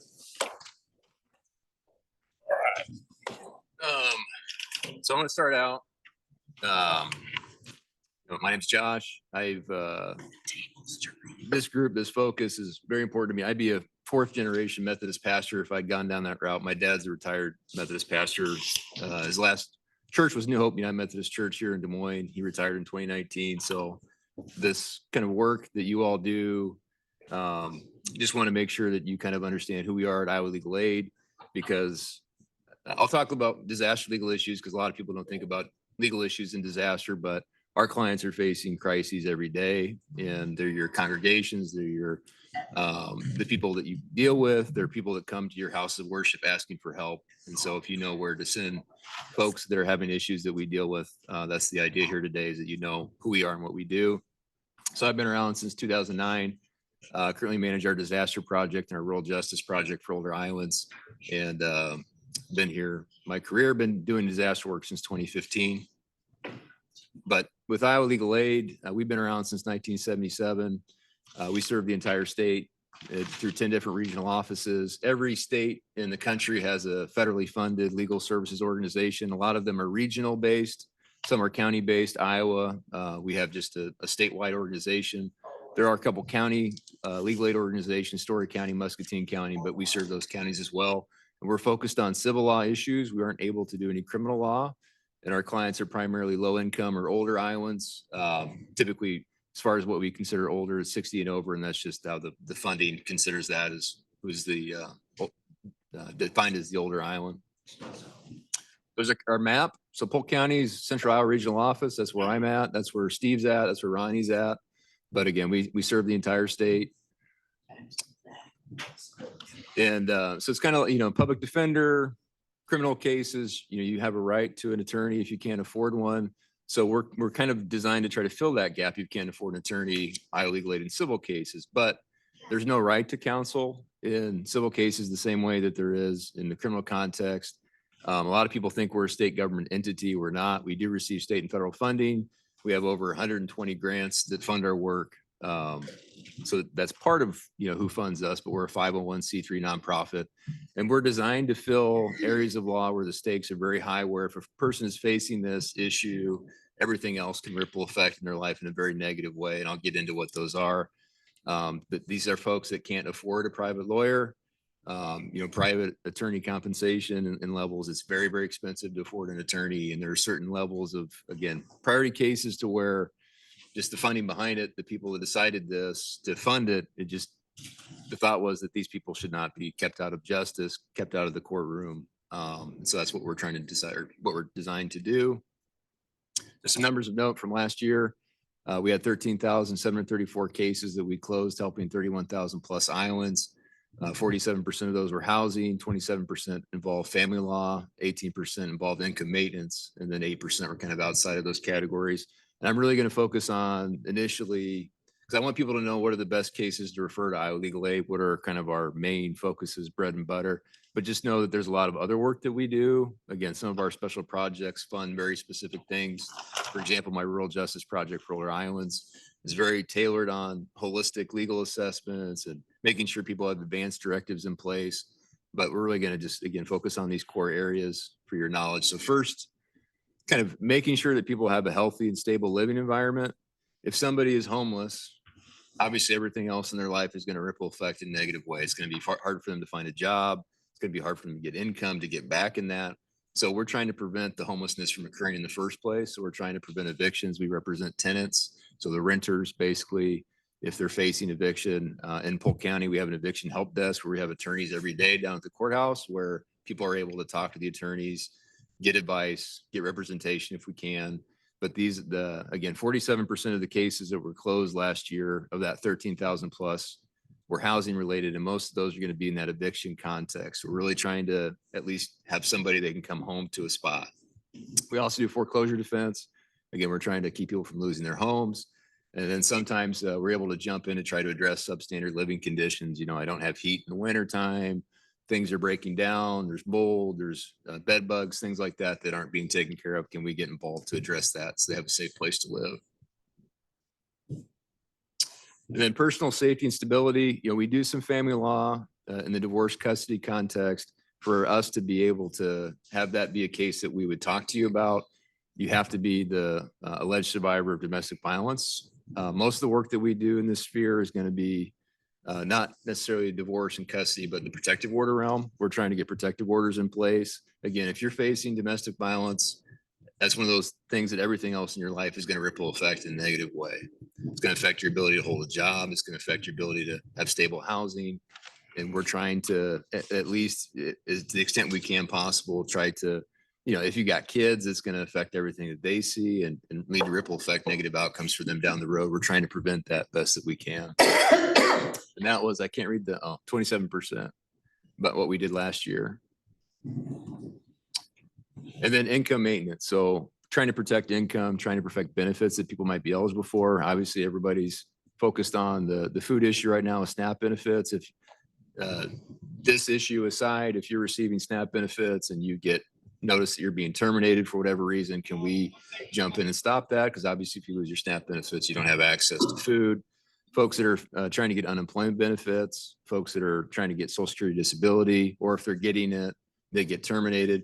Obviously, if you don't have that kind of income coming in and you don't have the ability to work, that's going to affect everything else. Your housing is going to be at risk. You're going to face homelessness. It causes that negative ripple effect that we're trying to avoid. Tax debt issues. And then the consumer protection, a lot of that is going to be in the garnishment realm. So if I have a judgment against me and I don't pay on the judgment, the next step for the judgment creditor to do is to try to garnish your wages, your bank account. And in particular with the bank account garnishment, that usually seizes up the entire account. So say I have $1,000 in there, creditor hits that account, garnishes it, that entire account seized up. Now I can't pay my rent. Now I can't pay my utilities. Now I can't pay for food.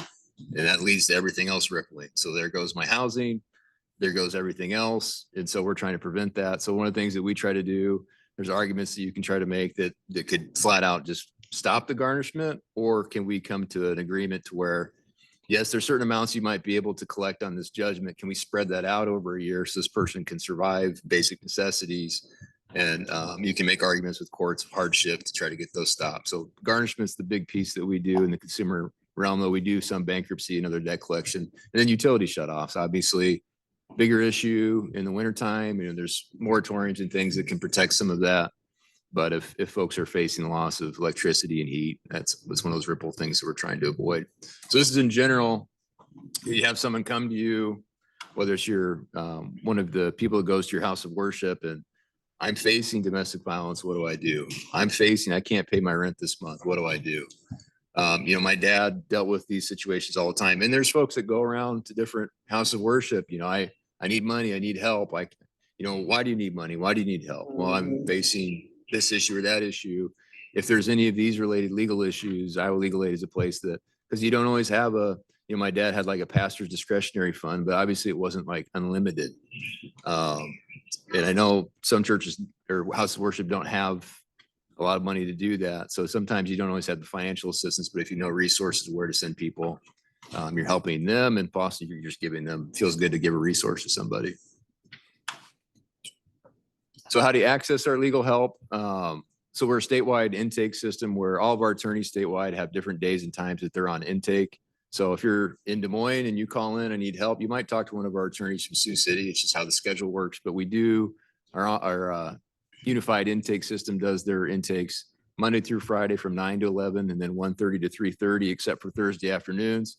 Thursday afternoon is usually when our offices are staffing, like what cases can we take for representation? And that's one takeaway too. There are cases where, we're not funded anywhere near the level of our need. And so there are certain cases where if you're being evicted, if you're facing domestic violence, protective order, or you're facing garnishment, if there's a legal defense to that and you're eligible for our services, we're almost always there. But there are other issues, if you're looking for a divorce or not one of those priority areas that like we need to be there to represent, you might only get advice. We can give you advice on what your options are, but we can't actually represent you in that. And so either way, if people are looking for help, the best way to do that is probably through calling in for our intake line. They can do applications online 24/7 at iowalegal.org. And we have an online intake team that then will reach back out to people to get in touch with them for an intake. Any questions about our work in general before? Because again, this is most likely where you would encounter people, like not in a disaster, but now, like your people are facing these issues now. And so I wanted you all to be aware of this. So I think you answered this, but I just wanted to double check. Of the cases that come to you that are look like they have a valid basis for you being able to help. Are you saying the Iowa Legal Aid has the bandwidth to take all those? Because I'm imagining some of those would be pretty time sensitive. I mean, not like we could help you in 6 months. Yeah, no, it's If a you're good getting question. evicted, like you probably need, something in the next few weeks, or I don't know what the timeline for sure is. but- No, and that's, I mean, we have, I don't know, Steve, Ron, if you know, people always ask me how many staff do we have statewide? And like Jeremy was saying, ballpark is the best I can give you, probably 120. And probably 70 plus of those are going to be attorneys. So that's why I say the best referrals to us are eviction, protective order, garnishment, because if there's a defense there, if there's a case to be made. So what does a case mean? In eviction, there's a defense. They messed up the notice somehow, or they actually paid, or there's something that we can do. Most eviction cases, there's something we can do. In a protective order setting is what they're saying, assuming that what the person says is true, is that an assault? If the answer is yes, then again, if we've got somebody available for the day and time of hearing, we're going to be there. The garnishment issue, can we make a hardship argument? If their entire, because sometimes you have to show that I can't afford basic necessities. So here's I'm the sole breadwinner for a household of 4 people. So if you allow this garnishment, I can't afford basic necessities. If you're trying to show your expense and it's like a $300 cell phone bill, and I've got these, it has to be a hardship. And if we can show hardship, again, we're typically there. Those are the core issues. I mentioned 47% of the cases housing. Again, we're almost always able to help with those 3, again, eviction, protective order, garnishment. There's no guarantee representation, but those things we're almost always there. It's all the other stuff that people sometimes get the perception of, if I can't afford a lawyer and have a civil law legal issue, Iowa Legal Aid can help me. Maybe, but it might just be advice. It might not be at all. So you really got to focus in on those very core issues where everything else that happens is going to really ripple effect. And, if you have a neighbor dispute, that's unfortunate. That's not good, but depending on what the neighbor dispute is, it's not unlikely to lead to you losing your house and your income, domestic abuse kind of situation. So, so I can't guarantee representation. When I'm presenting, I focus in, and that's why I focus in on those 3 issues, because that's where we are almost always able to help. If there's a defense, if there's been an assault allegedly, or if there's a hardship argument we can make. Long answer, but yeah, those are the ones we're trying to fill that gap. Anything else generally before we get into disasters? Just a quick follow-up to that. So an individual stopped by our church, I'm getting evicted. I have to meet with a judge this afternoon. I mean, how do we go about, most of the time, people wait until the last minute, or I gotta go meet, I gotta go to court tomorrow. How, are you able to help out in those situations? I mean, if someone came into me and said, I've got an eviction here this afternoon, what do I do? I mean, in your case, you could say, I was at a presentation, I heard Iowa Legal Aid talk about how they help with evictions. My understanding is they have a desk set up down at the Polk County Eviction Court, basically, they have at the courthouse. That's where we have our kind of setup. Is my understanding is they have somewhere there you can go down and talk to a lawyer. You want to get down there as soon as possible, talk to somebody, because we do take walk-ins there. I mean, ideally, I think we have staff that run what evictions are coming up so they can see ahead of time what defenses there might be in case people do show up. And we try to set people up ahead of time with appointments, but we take walk-ins too. And so I would just send people, try to find the eviction help desk at the courthouse and ask the courthouse staff, where's the eviction help desk? We have signage and things, but sometimes it's not always clear. They should get people to us. Thank you. Yeah. I just want to share a bit of history. I was the first executive director of the Iowa Coalition Against Domestic Violence. And in the 1980s, I am trying to remember her name because I've been reading through our former reports. You really stepped up and were available to help survivors of domestic violence get those protective orders because they couldn't afford an attorney. So thank you. I'm glad to hear you're still doing that piece of work. Appreciate it. I appreciate that. Yeah, those advocates are huge. I mean, we can help with the legal issue, but a lot of the support and the kind of the counseling and the case management, that's where we send to counselors. Are you going to mention your justice bus?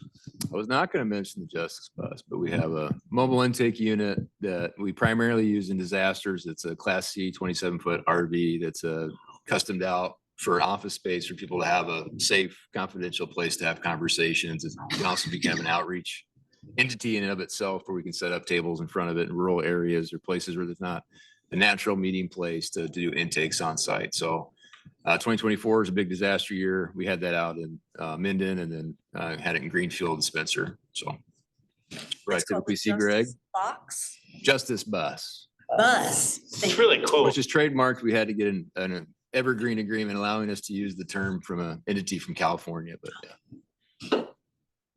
Some good questions. Anybody else? All right, I'm not going to go through ad nauseum every legal issue in detail and give you examples of what the nuances are, but again, a lot of people, whether they're disaster agency responder or house of worship leader leading after a disaster, or just anybody that's not, I mean, even legal aid organizations up until probably 10 years ago didn't necessarily think of ourselves in this sphere. But there's any disaster, it could be an apartment, it could be the Perry shooting we got involved in.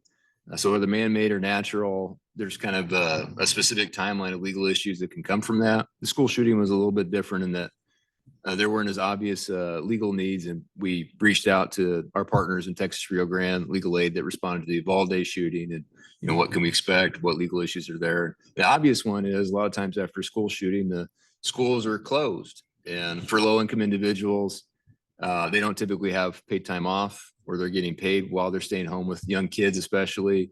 And so anytime there's a loss of income and there's no margin, you're going to lose your ability to pay utilities, your rent, and that leads to the normal legal aid issues that we see and deal with. But there's a specific timeline. And you think of, well, how many legal issues maybe are there, 3 or 4 that you might deal with?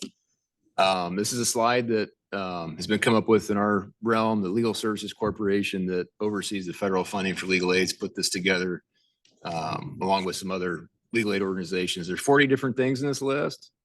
So when you think about you're dealing with a survivor, or you're dealing with somebody in your congregation, or even yourself. I mean, I have a couple staff members, maybe in this room, that have been personally affected by disasters recently. I mean, it could just be a tree down, it could be roof damage, whatever it might be.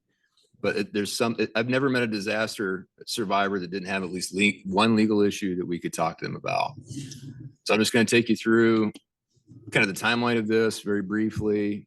So right after, the most common legal issue that we deal with, and we've talked to Polk County Emergency Management when there's fires. Sometimes they'll reach out and, what do we do? Here's a situation, be ready for it. Is what happens if there's a tenant whose rental property is affected by a fire. Iowa law has a specific carve out for what happens in that situation. They have a right to get their deposit back. And if they paid rent for a period of time that they couldn't live there, so if they pay the rent first of the month, fire, flood, whatever disaster happens in the second of the month, they can't live there, they should get all of that money back from the rest of the month. The idea is so they can go afford to move somewhere else if they can't get back in. There's a timeline they've got to use to do this. Maybe they can still live in the property, but like maybe one of the bedrooms is offline because of roof damage. Well, then you shouldn't have to pay full market rent if you're not getting full value of the property. So a variety of things that we can try to help tenants with. And they are urgent because there's a timeline where they have to just kind of select whether they're going to use this. So right after disaster, this is a time where we want to be upfront with people to be able to give them advice on this. That slide's cut off.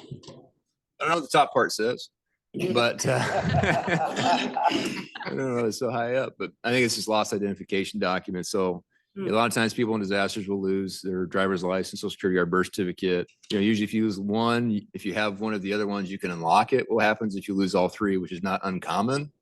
Especially in a big disaster, you don't have time to grab it. We had the Davenport building collapse, I think it was in July of 23, where people didn't have time to grab anything. It just building went down. And so the governor's office waived the fee for people applying for new identification. They lengthened the time that they had to apply for benefits. But sometimes people, to try to navigate some of that red tape, can we send a letter on their behalf explaining what happened? They don't have any of the 3 because this is what happened. Insurance issues, people trying to file their initial claim, did they have flood coverage or not? if there's a rain event, 2018 Beaverdale, you mentioned 4 Mile Creek. That was a huge issue. Was it a sewer backup? Was it coming from the outside or under? I mean, insurance companies get into that kind of stuff. And then government benefits, especially if there's federal benefits involved, letting people know what resources are there, 60-day appeal deadlines, things they need to be aware of. Could have lost their jobs. If the business place, Spencer, last summer, I drove through kind of the business strip, and that whole thing was just done. Like it was wiped out. So all those folks, when you can't work, there's disaster unemployment assistance they need to be aware of. And then a lot of times up front, we're trying to just prevent contractor fraud. So a lot of times when there's a big disaster with, especially if there's media attention, there could be folks that show up and say, I'm only here for a week or two. I've only got enough materials to do a few jobs. I'd love to help you out, but time is short and supplies are short. But if you pay me cash up front, I'll be back tomorrow and we'll get started on repairs on this. And they do that to a few people and then they take off with it. After it happens, because a lot of times it happens from folks that are out of state and they're not an actual legitimate entity you can go after. Once that money's gone, it's hard to get back. So right after disaster happens, we like to be front and center with survivors so we can tell them, like, make sure that you're talking to people who are local, licensed, reputable, bonded, that you get your contract in writing, no verbal agreements, that you get proof of payment, no cash, that you're not paying everything up in front, you have things staggered.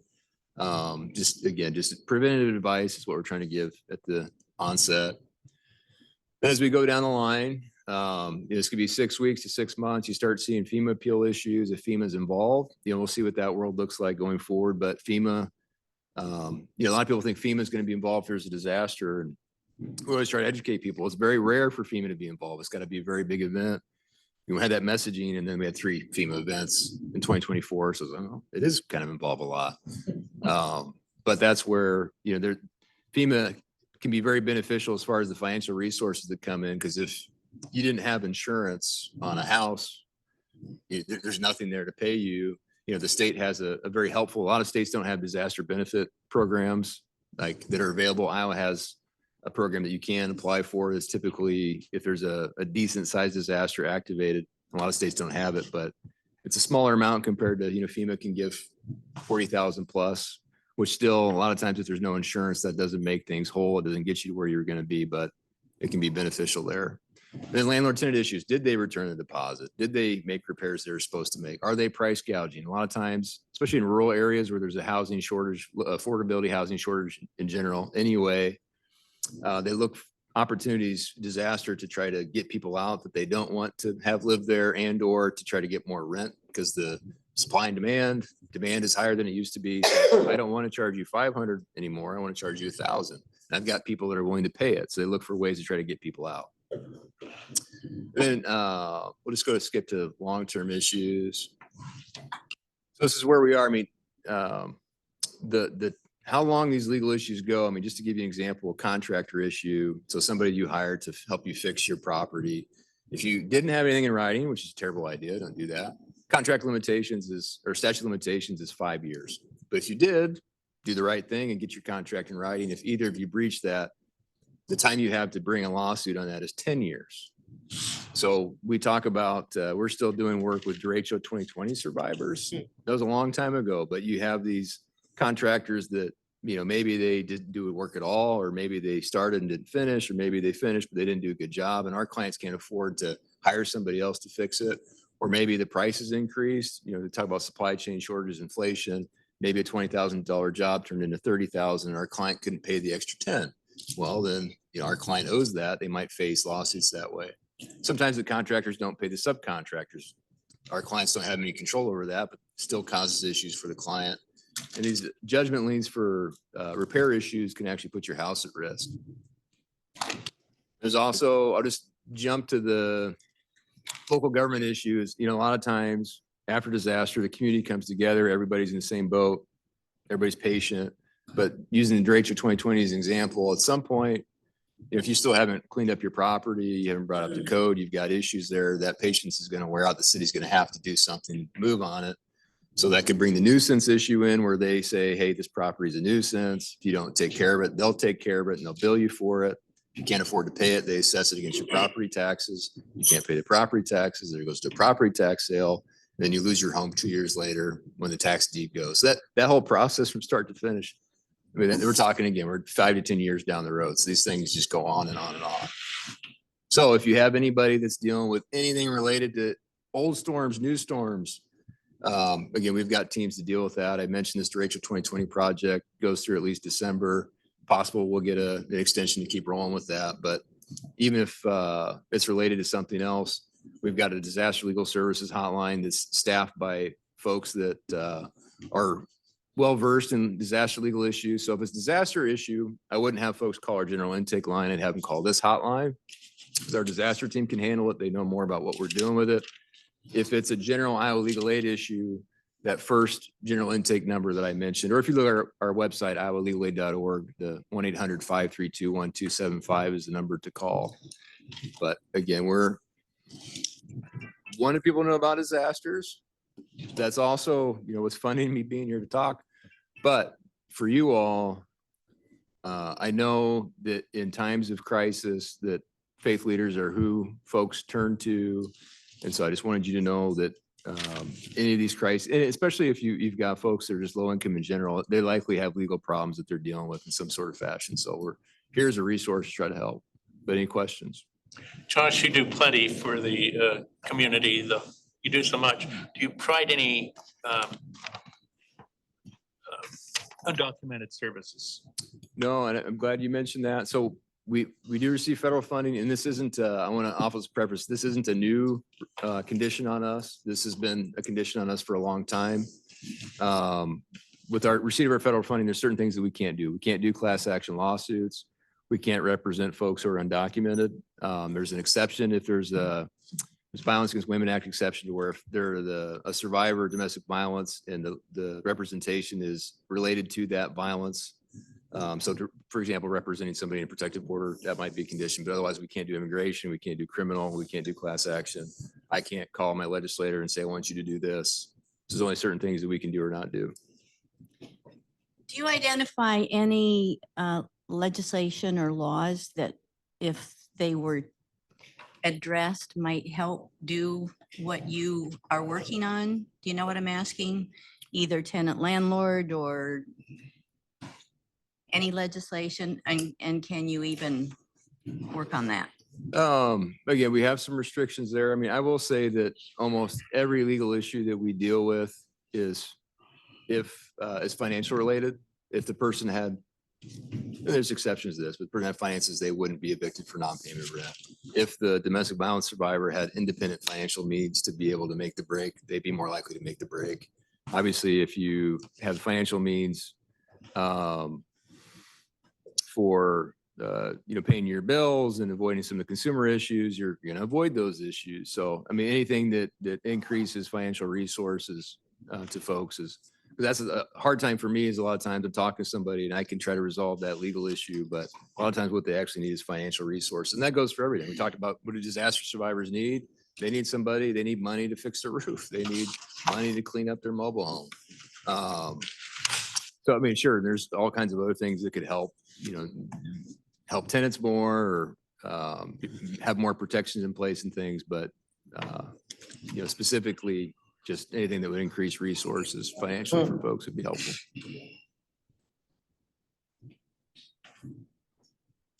Anything else?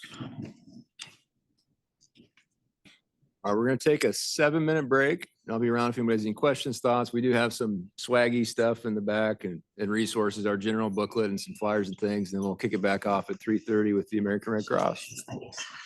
I think given the context of this meeting, I think it'd be important to acknowledge kind of while we're all here. So Pastor, I think if you would, could you lead us in prayer and kind of? Yes, I would love that. Amen.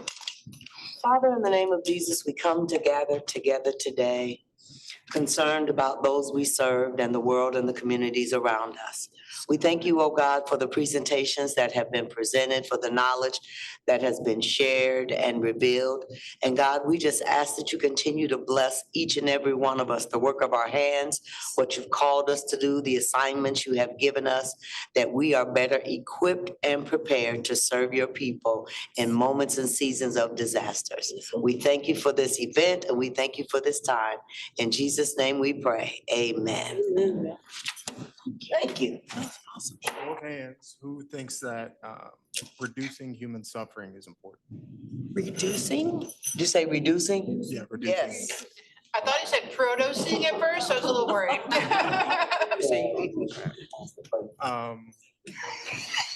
Why?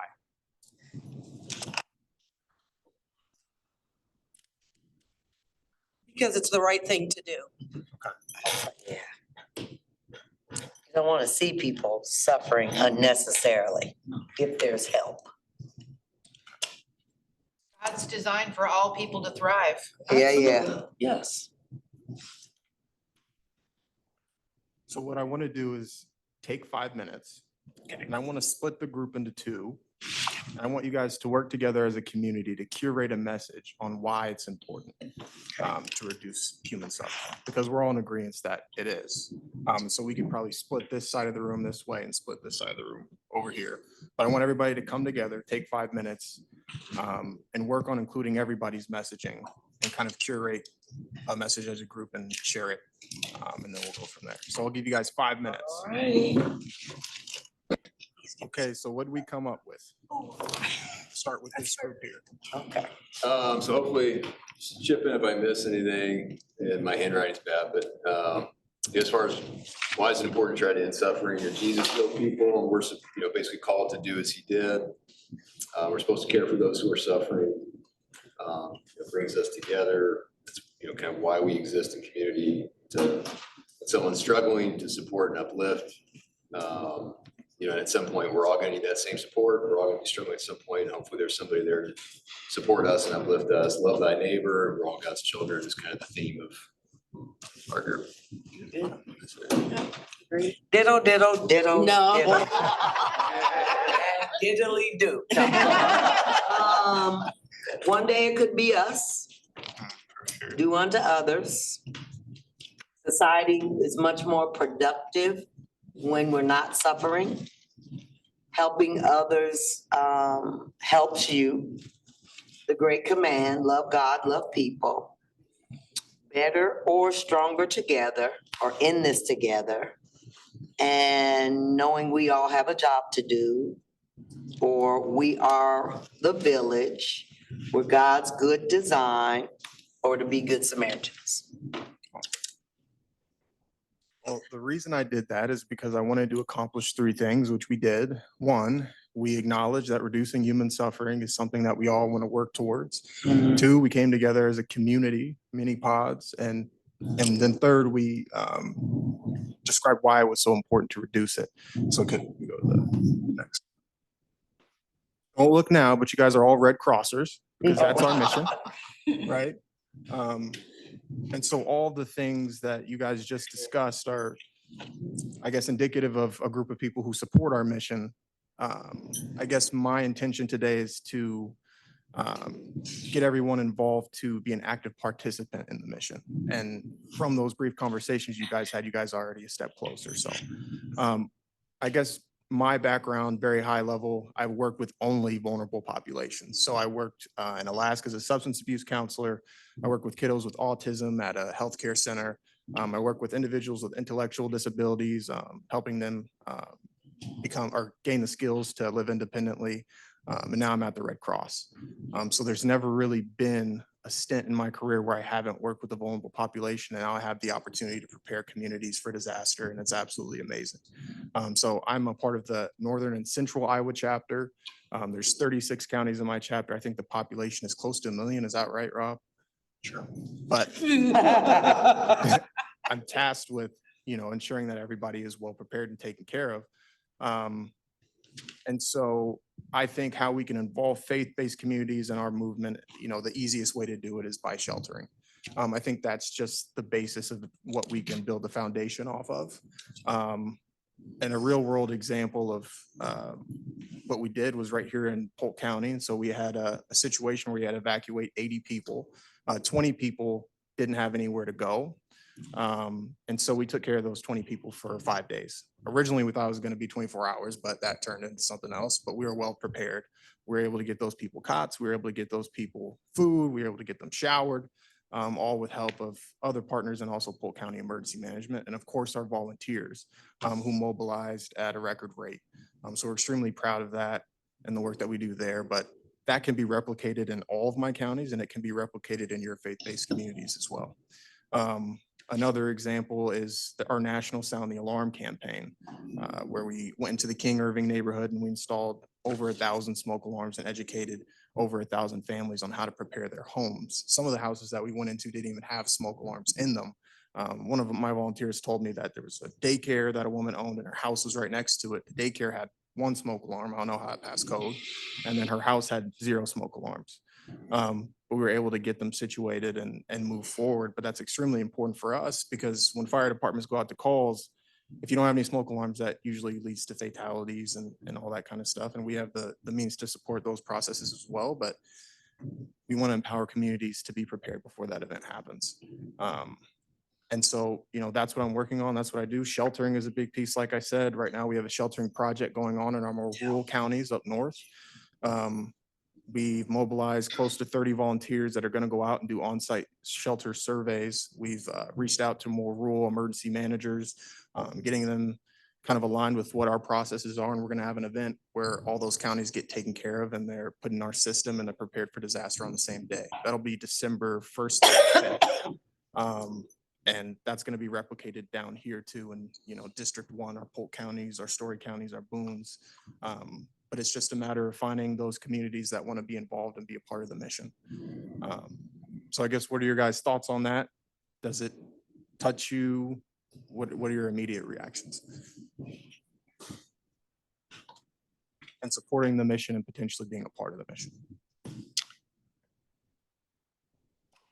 Wonderful.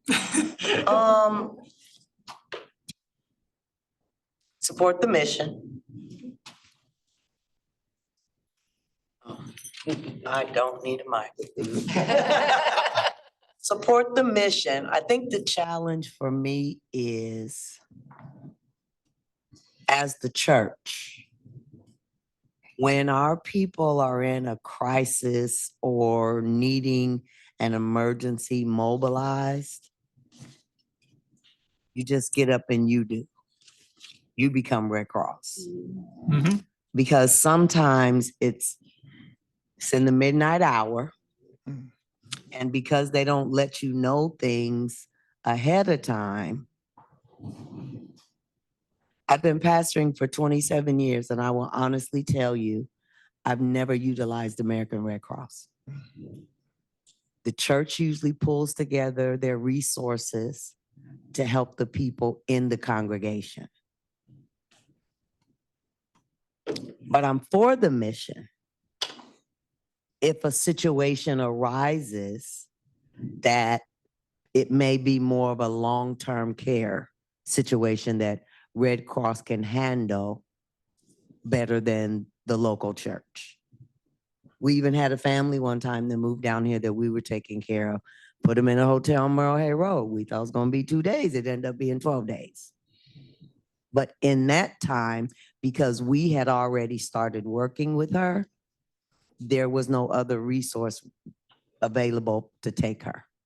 So I said that to say, it's not that I'm not for Red Cross, but I just think sometimes in the local church, we move in a speed of immediacy to try to help meet those needs we see week after week. Yeah.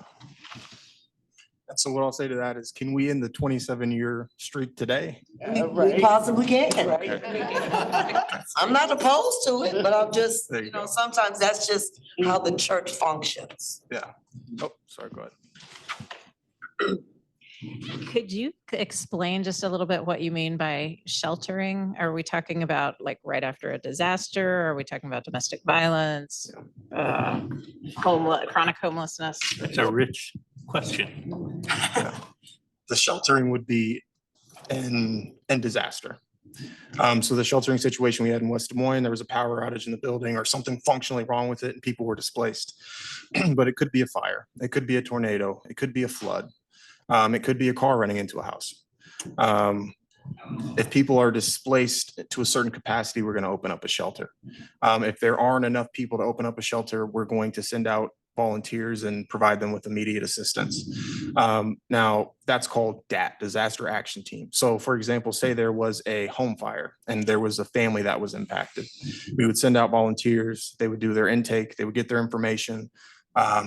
And then more than likely, say the house is a total loss.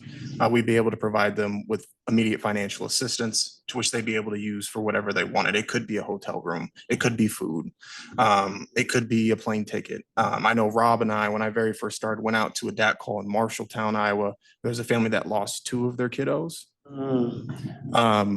And we were able to provide immediate financial assistance, but then on the back end, client care was able to provide additional funds for all the costs that ensue after you lose a family member. So those are some of the services we provide. Now in a shelter, we provide the sheltering and the basic needs, you know, somewhere to sleep, somewhere to shower, something to eat. So those, you know, that finance piece doesn't come until the tail end. Or maybe, you know, that, you know, it gets transitioned out into client care. But when people come into our shelters, we're not necessarily concerned with here's some money. We're concerned with let's take care of basic needs and let's develop a plan with partners, with faith-based leaders, with emergency managers to get people back into the community and situated so we can reduce some suffering. How often are the shelters multifamily? And where are those shelters usually located? Just curious. Multifamily in terms of? Like say it was an apartment fire. Oh, okay. And everybody in the apartment complex is displaced. So what does that shelter look like? Are you housing them all together? Are you housing them all separately? Just curious as to what it looks like. So they would be housed together. Well, first we'd have to identify where we're going to shelter. So if there's 50 people that need shelter, we're going to have to find a shelter that can accommodate that many people. So they would be housed together. But we also know that we need, you know, spaces where people can talk to spiritual care, or talk to mental health. We know that people need certain isolation spaces. We know that there are gender dynamics that play out. We know that, you know, all those sorts of things have to go into the plan for opening up a shelter. Also cultural things as well. We can't feed everybody pork. We can't, you know, some people are halal. Like all those things go into what we do to develop a shelter that's holistic, multicultural, and culturally competent, really. So, yeah. and safe? Yes, and safe. I have seen situations where the Red Cross uses hotels. We had a fire recently in Omaha, and it displaced several hundred people. And they were all housed basically in a few hotels. They were all together, but they had separate rooms. Okay. I think I've taken up enough time. Shani is going to talk about client care and get into more of the work that she does. So let her take it from here. So, yeah, my name's Shani Bachman. I know I introduced myself earlier, but I oversee client care and recovery across Nebraska and Iowa. And what that means is I'm the lead and responsible for the programs inside of after we have responded to a fire or have displaced individuals for whatever reason they've come into our care or have experienced disaster. We are unique in that we are able to provide disaster casework. We have also disaster health services, disaster mental health services, and disaster spiritual care.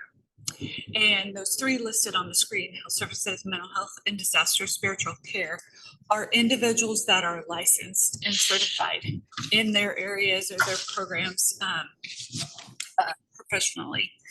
And they donate, you know, volunteer their time to take on call and to be available to clients. When we go and we respond, we offer these services. We say, would you like to speak to someone? Do you have health service needs? Would you like to speak to somebody about what you've experienced? Do you need some spiritual care? Would you like somebody to reach out to you in reference or in that area? And it's a nice thing to be able to offer. And sometimes our responders are able to just recognize, even if the clients don't recognize themselves that they might have a need, they'll go ahead and do that referral because the client can always turn it down when we reach out and we say, can we help? But for our disaster health services, for example, can help with replacement of medications, eyeglasses, a number of durable medical equipment, things like that. They have financial assistance available, but they also have a lot of resources and the ability to connect up our clients with resources so that they can get those items replaced following a fire or another disaster. Same thing with disaster mental health and spiritual care. A lot of times their role is going to be connecting them with somebody in their community that continue that care longer term. Then we also, as casework, I should have mentioned, casework is always going to follow up within 24 to 48 hours following a response from whatever the disaster is. Okay, and they are going to start to talk to those clients about their needs, their disaster caused needs.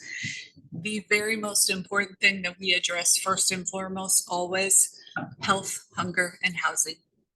Okay, so those 3 H's are extremely important. That's the first thing we're going to address when we contact them.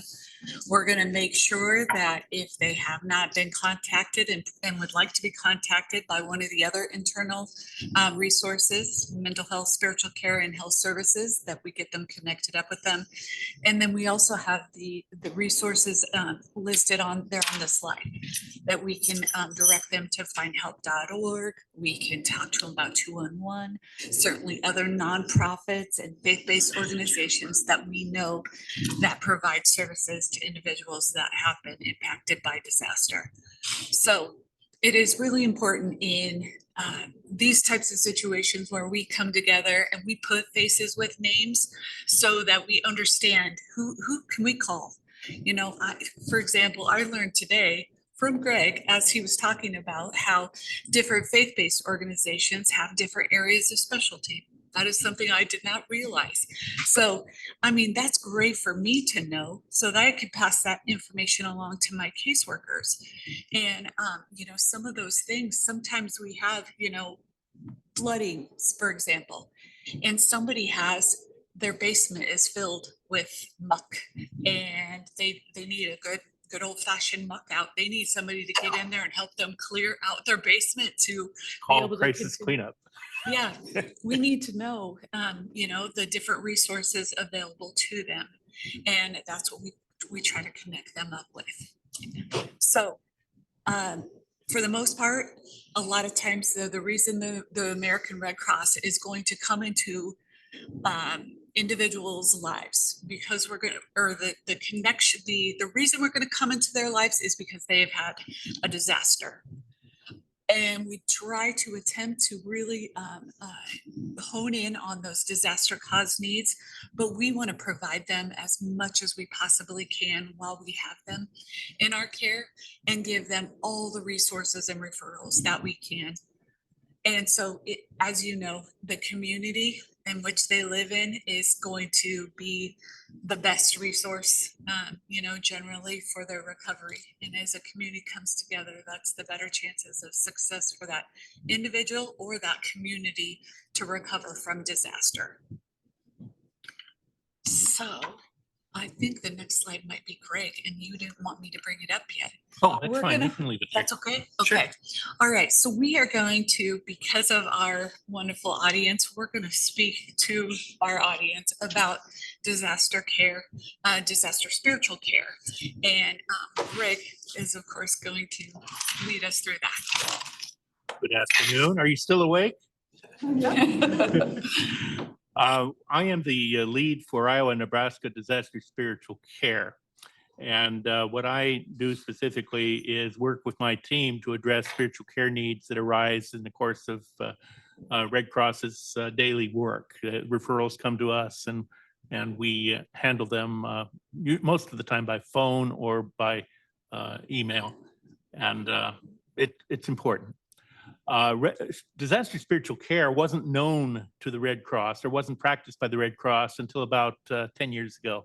And even then it started off very tentatively. But now there is no deployment without a disaster spiritual care team also being deployed. And sometimes the teams can be quite large. And I've had the privilege of working with many caregivers, disaster spiritual caregivers over the course of the years from all denominations and all faith traditions. And it's a real pleasure to do that. It's a privilege. Since I'm here among pastors, let's talk a little bit about disaster spiritual care as it might apply to you. First of all, disaster spiritual care is the frontline ministry of presence in times of chaos. It doesn't wait for perfect conditions or polished words. It steps into the broken, the burned, and the buried, bringing quiet strength, calm courage, and faithful presence when everything else has fallen away. This work demands spiritual depth, emotional integrity, and unwavering compassion. And I have 7 core principles that guide me and hopefully will guide you as we do our disaster spiritual care together. And this applies to you whether you are a Red Cross disaster spiritual caregiver or a spiritual caregiver in your own church setting. So I think it'll generally apply. First, the first core principle is we are there to offer presence, not answers. We're talking about disasters now. In disasters, people don't need a theological explanation for why what has happened has happened. They need somebody who will stand with them when their world falls apart. Being present communicates care, value, and hope in ways that words often do not. Here's an example. After a wildfire, a chaplain sat silently with a grieving man who had lost his home. The man later said, "Everyone else tried to fix me. You just sat with me, and that's exactly what I needed." A second core principle is not underestimating the power of simply being there. It sounds so simple. Your calm, non-anxious presence helps us reestablish a sense of safety and security. Just being there with no agenda, no performance can be healing. People remember those who stood with them, not what they said. Here's an example of that. After a tornado, a pastor spent hours walking to shelter halls, checking in on people quietly. One woman later said, "I didn't talk to him, but knowing he was there kept me from falling apart." Ministry of presence. A third core principle is be ready during times of disaster for crises of faith. Disasters do shake people's sense of God, justice, and meaning. Faith leaders must be prepared to hold space for raw emotions, honest questions, and spiritual silence without rushing to resolve them. That's sometimes hard for pastors. We're not there to resolve, we're there to listen. Here's an example. After a school shooting, a teenager shouted, "Where was God?" A chaplain responded, "I don't have that answer, but I believe God is right here in our pain." A fourth core principle is disaster spiritual care is slow, painfully slow work. There's no fast path to healing deep trauma. Spiritual care must be patient, consistent, and willing to walk with people at their pace, not ours. It's not about quick fixes. It's about faithful presence. Example, a volunteer returned weekly for months after a hurricane. A family told her, "You didn't just help us to survive. You stayed long enough to help us start healing. A fifth principle is not forgetting to care for the caregiver. That can often be forgotten. You cannot pour from an empty vessel, my friend. Spiritual caregivers must monitor their own stress, seek support, and rest. Resilient care is sustainable care. If there's one thing you remember from today, resilient care is sustainable care. Example, a pastor is coordinating disaster relief and he begins to experience burnout. A colleague insists they step away for 48 hours. Afterwards, the pastor said, I didn't realize how much I needed rest until I took it. Sixth core principle, and I heard this echoed earlier today and I was pleased to hear it. Show up before, during, and after the disaster, because spiritual care is most powerful when rooted in relationships built before a crisis. Showing up early builds trust. Staying afterwards proves your care isn't conditional. Example, after a flood, the first person residents called was the neighborhood pastor. He was there before it happened and he never left, someone said. I bet you all can relate to that. And the seventh and last core principle is remember, you are standing on sacred ground. Disaster zones are holy places. You're stepping into the rawest parts of human life. So approach with humility, reverence, and prayer, because you represent the presence of God who does not flee.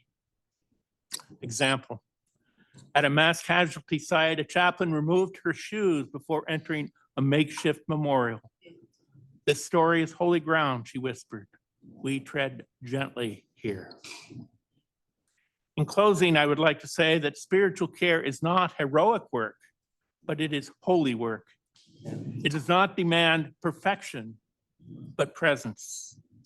When we show up humbly, stay faithfully, and serve quietly, we become vessels of God's mercy. In the smoke and silence, in the tears and debris, we stand as reminders that love remains, that God remains. And that is enough, don't you think? Reminder, don't forget, make sure the front desk out there has your email address, because we would like to send you a copy of this book. It's called Letters from the Field, Stories of Faith and Presence in Disaster Response. We wanted to have the hard copies like this available, but we didn't order them in time. So we will send you an e-book copy. When you receive it, it'll have my name on it. I hope you enjoy the book and my name. It's not a scam. It's legitimate. Redeem the book because they actually cost money. So it, by redeeming the book, you are using what we intend to happen. If you don't redeem it, it's just sitting out there. I talked to somebody today, I sent him a book 6 months ago and he didn't even see it. So he obviously didn't redeem it. Don't be one of those. You should be, I think if I can get those emails tonight or first thing tomorrow, I should be able to get these books out to you in the next day or so. So and this is also for the people who are not here, but are going to be receiving a transcript.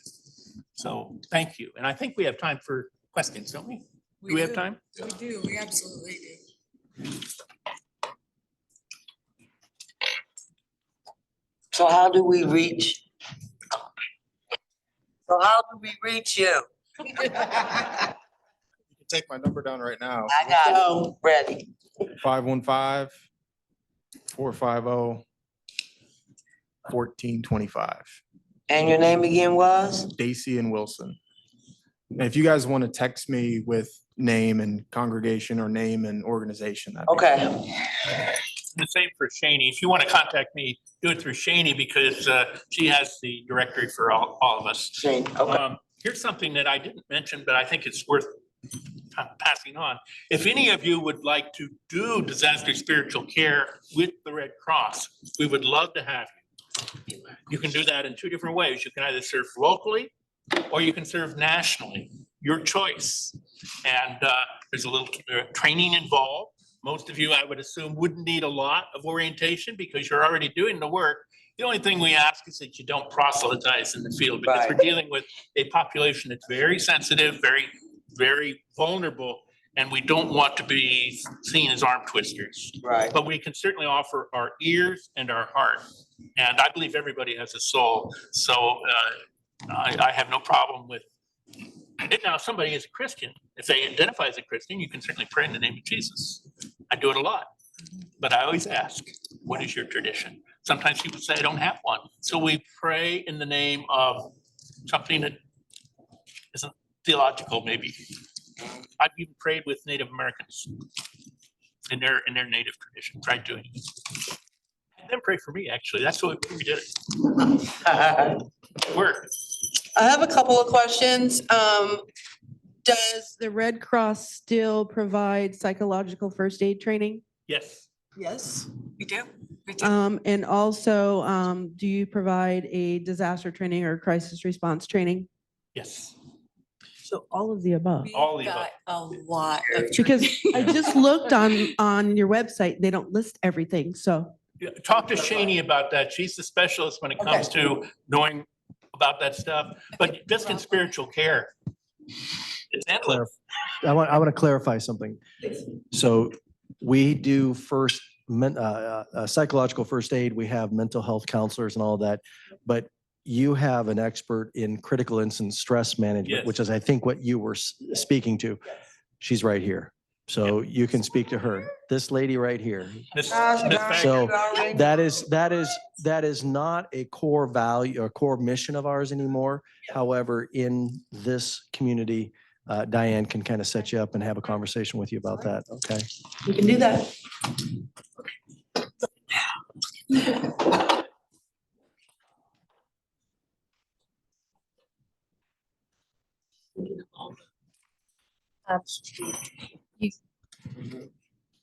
You had mentioned when you were talking, it reminded me of Maya Angelou's quote, people won't remember what you said, but they'll remember how you made them feel. And I think that, that certainly is the core values. And then I just want to say thank you. My husband and I were in Stillwater, Oklahoma in March for a bicycle race, and there were an extra 1,000 people in the city, and a wildfire came through town all of a sudden. And within like 5 minutes of the race being canceled, there were messages that said Red Cross has a station set up at the high school and here. And I thought, how? It was like, mushrooms after rain. I could not get over how quickly it happened. It was a miracle. And there were, we had friends who had traveled. We were fortunate because we had family members, and we stayed in a strangers to us house, but they just said, and what a blessing it was that they were hundreds of miles away from home in the middle of a crisis, and American Red Cross was there. So thank you. Oh, that's amazing. Thank you for sharing. That's such great news. I love hearing that. And that's what that is their job, is to mobilize volunteers, and with the generosity of our donors to provide that kind of assistance in communities, to be there as quickly as we can, to mobilize and help, alleviate that suffering as much as we possibly can. That's why we train folks and why we are constantly recruiting, is because the more, volunteers we have in any given community, the better chances we can be there for that quick response, that turnaround, and that have those hear these kinds of stories that fill my bucket and my heart. I would say age is not a barrier in this kind of work. I have a person on my spiritual care team. He's almost 90 years old. He deploys to everything. And he's just quite a bundle of energy. He really is. He really is. Yeah. Okay. Other questions or comments? Other great stories? We're open to any of it. Little question. I'm just curious. So you are funded at least in part by donations. Are you 100% funded by donations? Okay. We rely heavily on it, but we do have a little bit of federal funding even. So Just Blood Services. She was asking specifically about, how we are funded. Are you able to speak to that better, maybe? So on the humanitarian side, when we talk about humanitarian services, we talk about service to armed forces, we talk to disaster, all of those things. That is primarily donations from individual to corporate. Yes, there are times during large events where we will be contracted through our partnership with the federal government around mass care. You mentioned blood services. There's contractual financial ways through that. But for the most part, what we do, what we're standing here doing, is all done through donations. It is truly what the mission says is through the power of the donors that support us. And many do not know that the people who you see in those shelters are volunteers, every single one of them practically. People are surprised to hear that. 90% volunteer workforce. American Red Cross. Yeah, thank you. Other questions? I have a question, because I don't know when the next time I'll have this many pastors in one room is what's an event you can point to in your life that can only be explained by the presence of God? What's an event? Yeah. My birth, my elevation.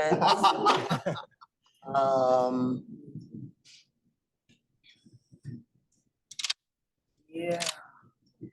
Oh, miracles, signs, and wonders. That I can only point to God. Breast cancer survivors, lung cancer survivors. We just celebrated somebody delivered from something that the doctor said she would never be cured from. I can only point that to the presence of God.